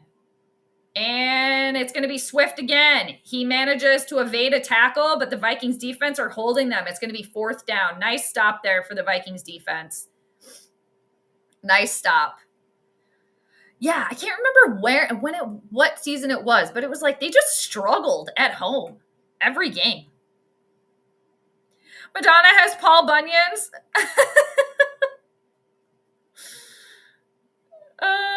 No, it vomits a purple crown. Oh, shut up. Really? I can't see that. It's too small. That's crazy. Oh, okay. You didn't get the pickleball set? I see. Okay. Oh! They missed a field goal. No good. 45-yard attempt. Sorry. It went to the left. All right. So you're saying there's a chance. Yep. No good. Bears keep a 6-point lead. All right. Got lucky there. Oh, okay. No, I didn't see that. Oh, that's what you mean. Oh, okay. Yeah. That's what that means. Mars is right. Yeah. I thought you meant on like your actual little like icon picture here. So I can't see that in my streaming platform. I can't see that. But yeah, it means like you're a top like commenter or something like that when you have the little icon there. Yeah, like Mars said. Mm-hmm. Yes. Ryan, come on, tackle, damn it. Yep, no good. That was very good. Yeah, Vikings lucked out on that one. And good defensive effort there too. I don't want to take that away. Yeah. All right. Here we go. Vikings offense. Back to take the field. All right. Let's see. Okay. You know what's really weird is I dual stream on Twitch too when I'm on here. And usually like there's nobody like that views on Twitch, which is fine. I mean, people come in sometimes, but like the last stream that I did last week, that's my biggest stream on Twitch ever, which was like almost 80 views, which is kind of crazy. I'm like, I wonder what that's about, but I guess you never know. So I was just checking if that was going over there too, but it looks like it is. Let's see. Texas. The missed field goal was because the Earth had a sudden shift in gravitational pull. Yes, maybe we jumped timelines. I think 3i Atlas was to blame, or the cause. 3i Atlas helping out. Hey, we'll take it. We shall take it.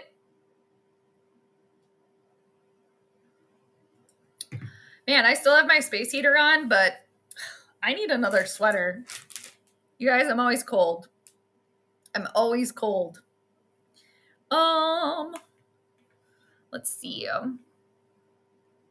Graham, does anyone want a slightly used field goal kicker? I'll include a McDonald's Happy Meal. I'll pass on that, but thank you. The Vikings, knock on wood, finally have an amazing field goal kicker just in general. So, yeah. All right, there's 8:08 left to play, you guys. 1st and 10 for Minnesota. They're starting, obviously, on their own 35. McCarthy under center. It looks like Mason in the backfield. Mason gets the toss, and he's going to get probably 2 yards or so. Both teams have all of their timeouts. There has not been a penalty in a while either. No complaints there. Oh, Z, nice. Very good. Nice to meet you, officially. Do you want me to call you that instead of Mr. Woodsman? I like the 23 there. I was born on the 23rd, so I like the 23. But yeah, very good. I take it you are in the woods a lot. Hunter, maybe? 2nd and 7. Oh, Jordan Addison. Man, another one that I'm just surprised is not clicking today so far. Anyway. All right, New York, come on. They're showing. Oh, yes, New York goes up over the Evil. Yes. Woo. Jameis Winston with a touchdown. There you go, man. All right, it's 3rd and 7 for Minnesota. Why does it always start down? Man, the pass was there, too. It's just like, I don't know. Jordan Addison, do you have a dog? We're not quite sure. Vikings offense, 5 drop passes so far. What? Okay. No. Little cherub looking for TJ Hawkinson, and it's not going to work. All right? He's running over to Dad. What did I do wrong? Actually, he's not running to Dad. I don't know who he's running to. Kevin doesn't look happy. I think they wanted a penalty on that one. I mean, the Bears have pretty much had the majority of the penalties today. So, I mean, there's been misses. Like, there was face mask by the Vikings. The Bears earlier were tugging on Jordan Addison. Do you actually have a dog? Tugging on his jersey. I mean, so it's just the way that it goes, you know? Again, most of you already know this, but I'm not one to, like, get all upset about no calls and stuff like that just because they're gonna call some and they're not gonna call others. Oh, there was a bear paw on that ball. That was part of the problem. So now 7:18 left to go in the 4th. Again, both teams have their timeouts, all their timeouts. Bears up by 6. Bears offense back on the field. And it's 1st and 10. But yeah, Z, very good. I like that. Damn it, Addison. I know, it's like right there. Right there. All right. Bears are going to just try to run the ball, and that's going to be a loss of probably like 5 or 6. Man, maybe even 8 yards. Nice defense there for the Vikings. The Vikings defense holding strong there. It's going to be 2nd and 14 now for Chicago.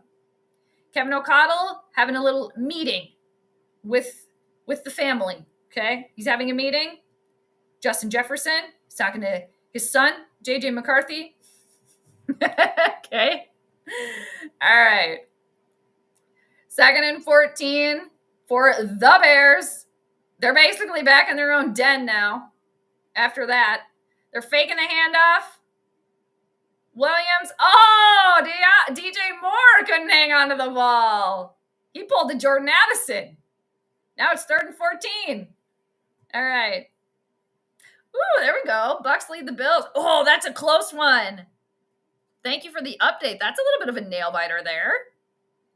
Yeah. Redbird Fever, JJ. Looks like a minimum of offense type of game you have. Yeah, that's pretty much what it's been.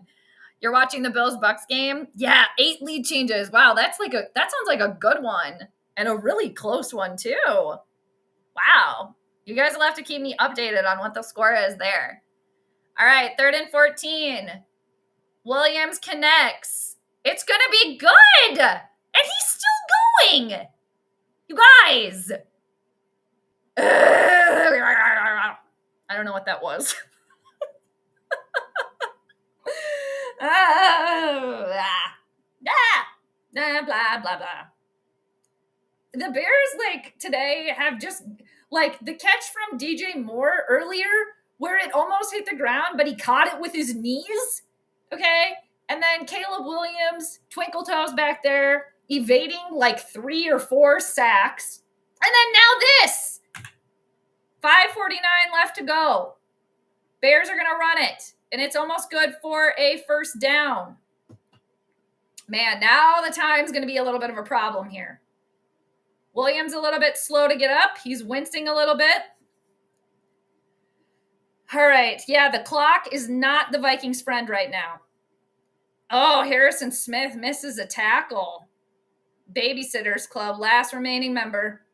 2nd and 1 for Chicago. They're at midfield. They're still in their own territory. 2nd and 1. Total yards this half. The Bears have 170 and the Vikings have 50 yards. Man, that's not good. All right, 1st and 10 for Chicago. They got another first down. They're showing this little replay here of Kevin O'Connell. He's looking at Justin Jefferson very sternly. Interesting. I wonder what they were talking about over there. 4:44 left to go in the 4th, you guys. Man, I just don't like the clock situation right now for the Vikings. And just Caleb Williams, 15 for 30, 180 yards. I'm shocked he's not had a better game. And I'm shocked that McCarthy has not had a better game either. I thought both would be playing a lot better. All right, we got an Adam Thielen shoe on the field. It was a run. Yeah. All right, there we go. It readjusts. Oh, false start on the offense. All right. I know. Ryan? Ugh. Oh, it was illegal formation. Sorry, my bad. Illegal formation on the Bears. All right. Correction. The Bills-Bucks game has plenty of time. 10 minutes left in the 4th. Oh, all right. I wonder if this one will get over before that one probably. I wonder if they'll cut to that one. I do got to jump off kind of right after the game is over, though. Bears are going to try to run it again. Not good. Not going to work on a 1st and 15. It's going to be 2nd down. All right, but that's exciting. Yeah, you'll have to keep me updated. Oh my gosh, the Vikings play the Evil next week. Holy crap. That's crazy that's coming up. Evil week next week. Or I guess this week, rather. All right, 2nd and 19 for Chicago. The clock just ticking. I mean, this could go either way, really. It could go in the Vikings' favor where they get it and they don't leave Chicago any time to come back. Or, we'll see. Williams has got a lot of time. He's still upright. Has to just throw it away. Good coverage there. Nice by the Vikings defense. It's going to be 3rd and 19.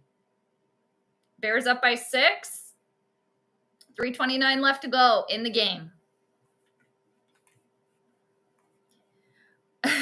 Grim. Man, I want to be talking so much shit right now, but the chat is so civil and I don't like saying mean things to you. I don't care. I don't care. Go ahead. But yeah, do whatever you want. There can be some civil shit talking going on. All right, 3rd and 19. Chicago's on their own 45. Williams has to dump it off. Oh, it's going to be short. All right, nice stop there. Vikings defense, very good. Nice. All right, 3:21 left to get. They're not going to go for this. It's 4th and 5. There's no way they're going to go for this. Okay, Vikings are taking a timeout. All right. Okay, make it 9. 9 lane changes? Crazy. Oh, man, 37-32. Now the Bills lead. Holy crap. Yeah, that's a wild one over there. Ben Johnson looks like he's shaking. Holy crap, are they going for this? Oh, man, Chicago. Wow.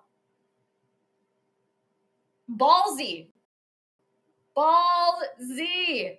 They are going for this on 4th and 5. I'm like kind of shocked they're going for this right now. They're on the Vikings 45, 44-yard line. Are they going to just try to get them to jump?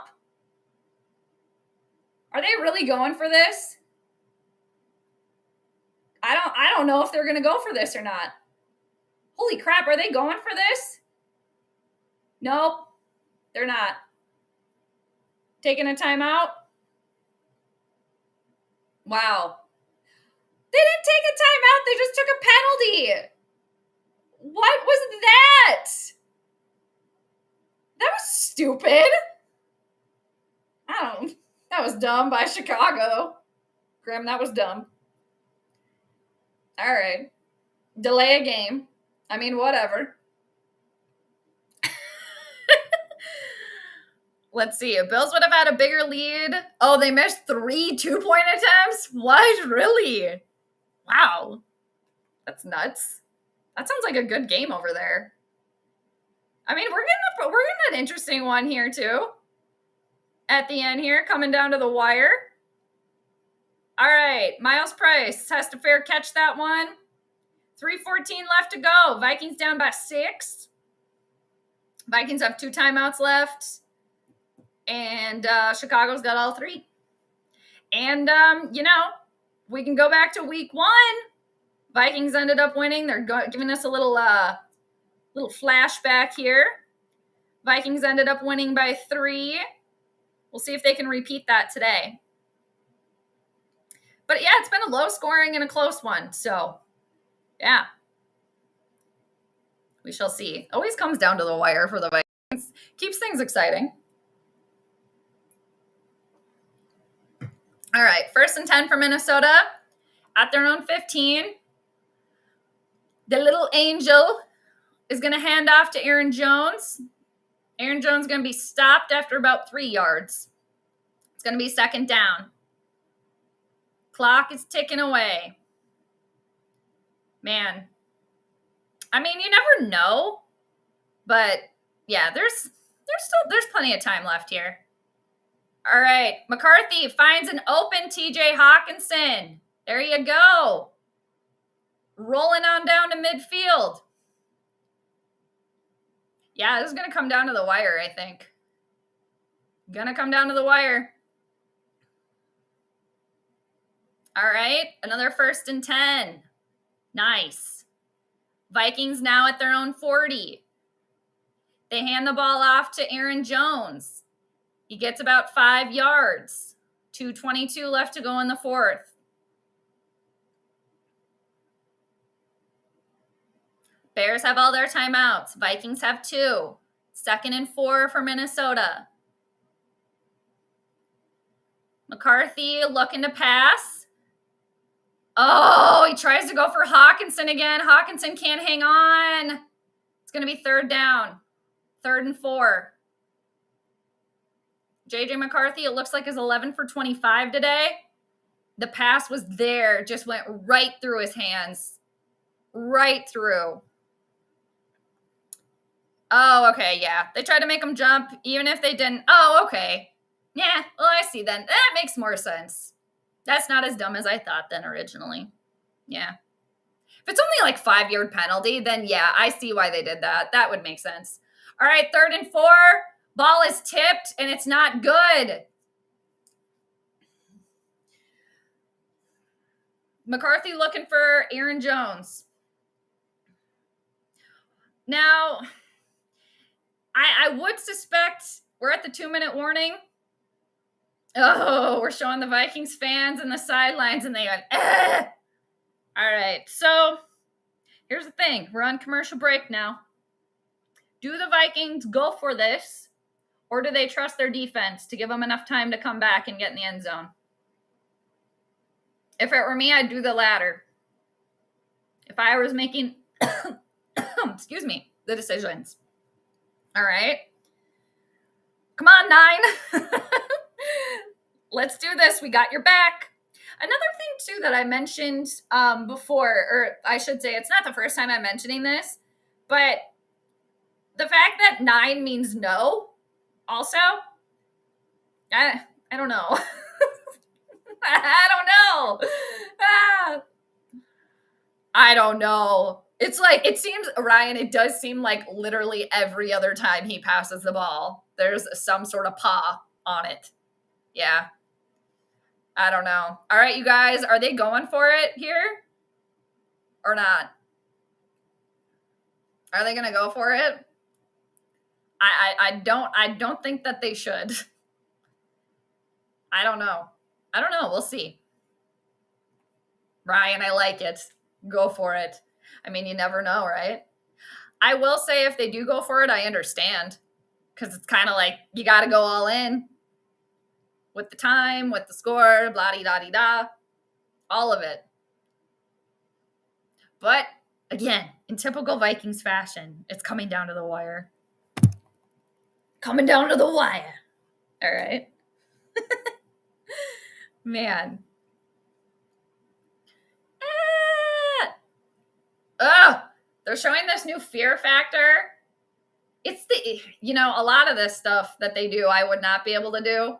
But like the eating weird stuff. And on Survivor, because majority of you guys know that I watch Survivor. I've done a couple Survivor streams. I've been meaning to do them more, but stuff just keeps like coming up. But they haven't done this in a while on Survivor where they have to eat the weird shit. But that, I really want to be on Survivor. I've auditioned like 3 times. Well, I've auditioned 3 times. But like eating the weird stuff would be like, no. That'd be a no for me, dog.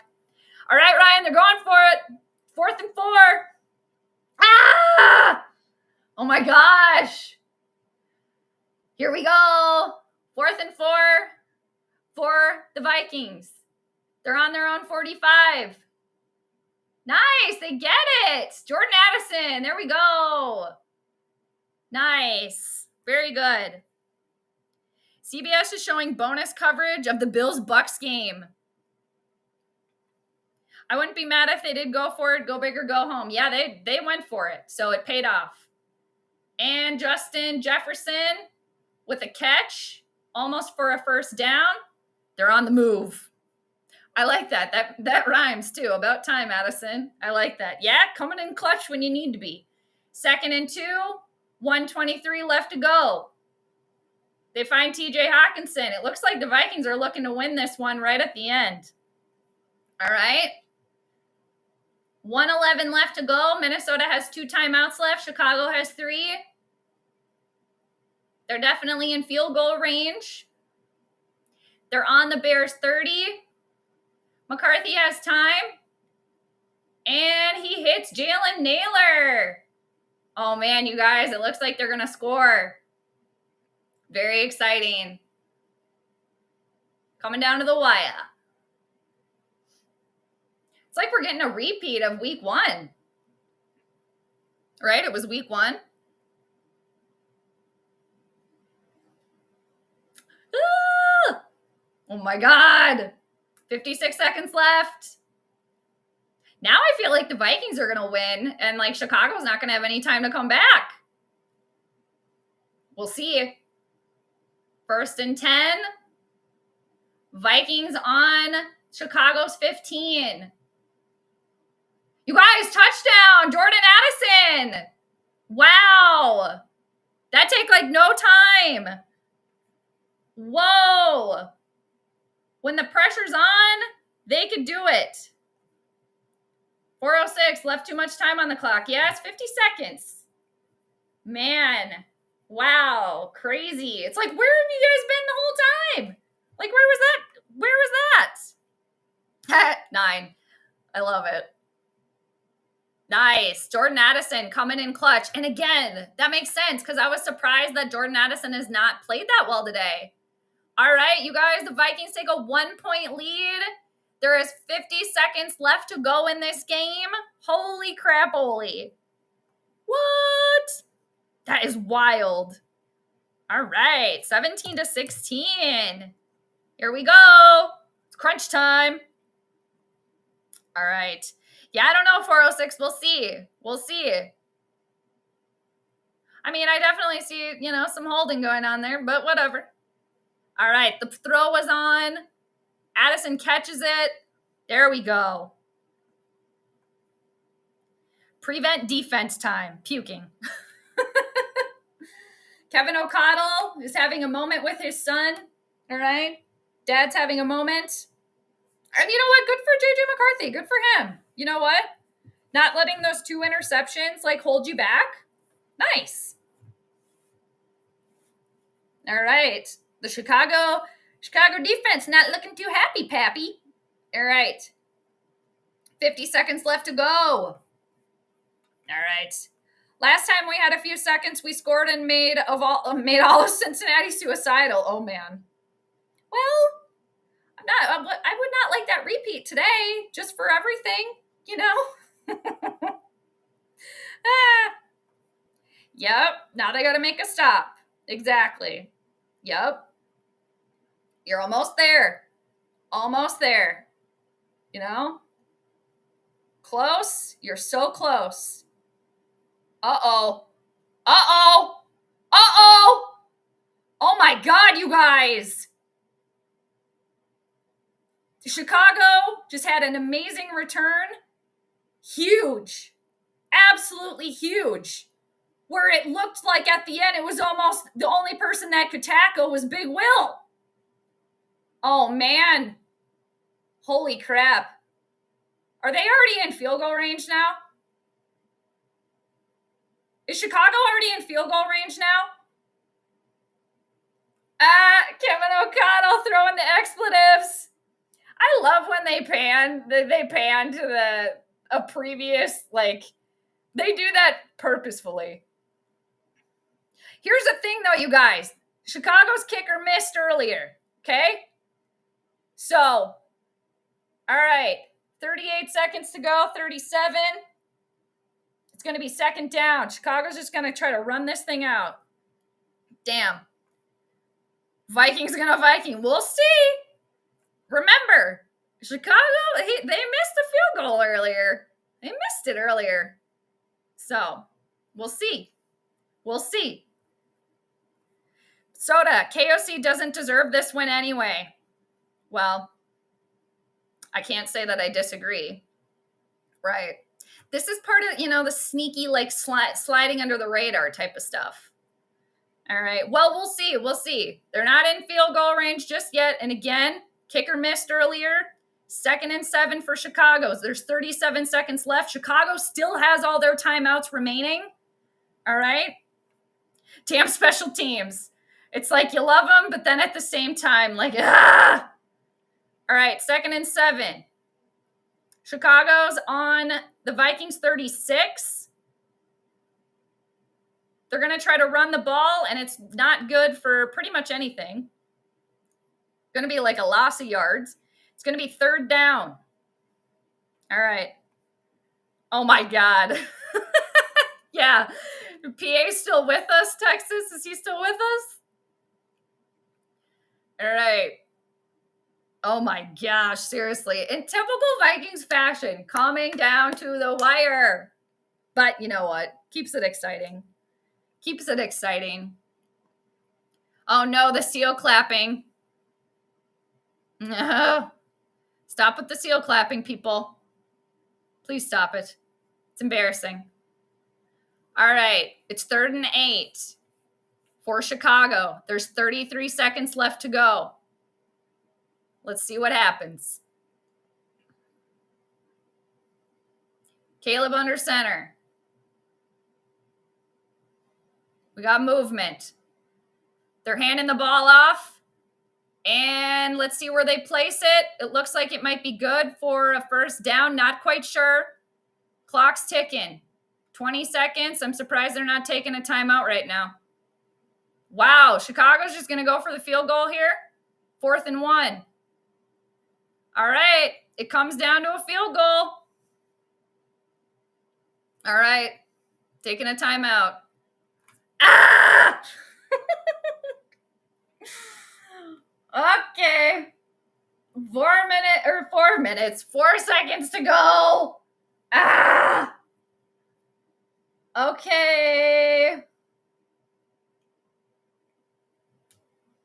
Well, again, he missed it earlier, so we'll see.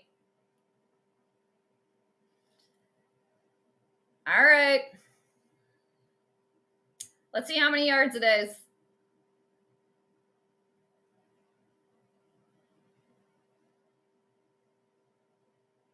They're making noise. How many yards is it?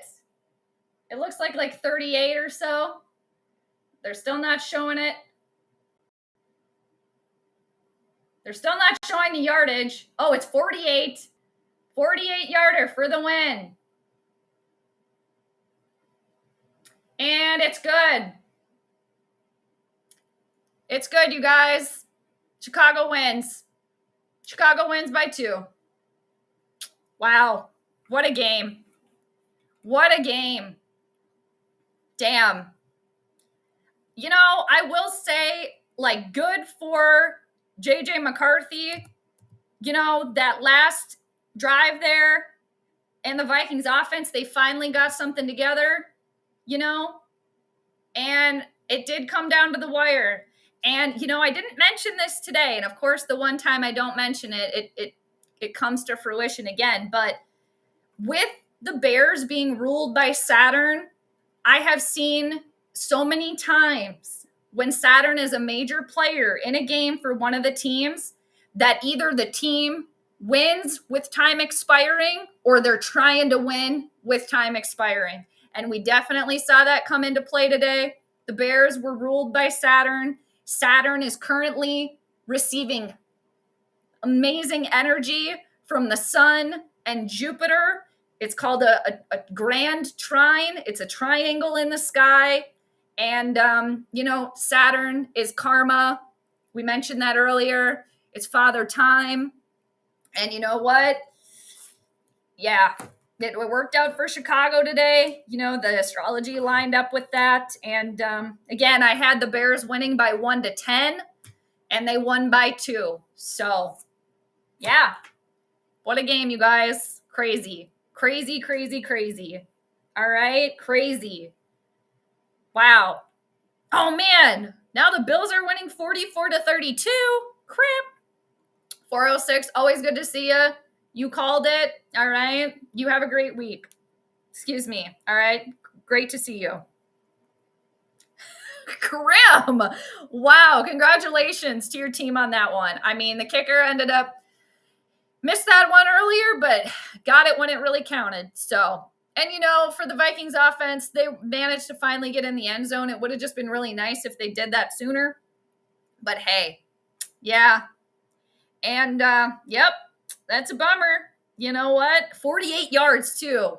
I mean, that's not an easy one. So again, like as an astrologer, I'm very happy because I read the chart right. I got the point spread, you know, I said the Bears by 1-10. It's a little bit of a wide range for point spread, but I also was seeing like 1 point even. So, I mean, 2, that's pretty close. So as an astrologer, I'm very happy that I was able to redeem myself here. So, but as a Vikings fan, yeah, definitely a bummer, but you know, so anyway, but yeah, that was a good game. It was a good game. Much respect to you guys too. And I mean, shit, you guys are moving to 7-3. So yeah, wow. Ryan F., the special teams coach. Yeah, damn. Yeah. Well, we just switched over here to the Falcons and Panthers. I don't really care about either of these, but I mean, hey, whatever. But yeah, I appreciate all you guys being here. And I will say that I'm happy for McCarthy that he was able to like redeem himself there, and you know that the Vikings finally kind of got something together. It's just like a little too late. And yeah, just overall, in the end, Chicago took that one, and yeah, now it's an even split. So, but it ended up being, it wasn't like the most entertaining game, but definitely like, kept us on the edge of our seats for sure. So, Mark, I'm going to try. I'm definitely going to try. I'm going to see what the schedule, how it lines up, especially with like the pets and stuff like that. But I'm going to try. I really wanted to do these last 2 weeks because the episodes have been really good. But I'm going to try. I'm definitely going to try, but I can't promise it. But I am going to try to do that. So I'll try to post like the thumbnail or schedule it at least like the morning of if I do it. But I will try to do that. So it'd be fun to see you guys there. Because, yeah, Survivor, we're getting down to the wire in Survivor, too. So, anyway. All right, you guys. Well, yeah. Like Redbird said earlier, like JJ said earlier, ouch. As a Vikings fan, that's just, yeah. But, as time goes on and stuff, and the majority of you guys know this already, I really just, I look to the chart mainly. And, yeah. So, but I think JJ McCarthy and probably even Kevin O'Connell, I think probably saved a few pitchforks, and torches coming their way with that last drive there. So there is that. And, but at the same time, there was a lot of questionable things kind of looking back, like throwing on 3rd and short again, where, if you look back in the grand scheme of things, like Kevin, yeah. But anyway, so yeah. Vikings got the Evil to the East next week. They are hosting, and I think they've only won 1 game at home. So, yeah. Anyway, appreciate everybody. Yeah, interesting game, huh? So, and just a reminder, with the Mercury retrograde and all that stuff, myself included, let's try to take our time. Hopefully everybody has a great week, safe travels, whatever you're doing.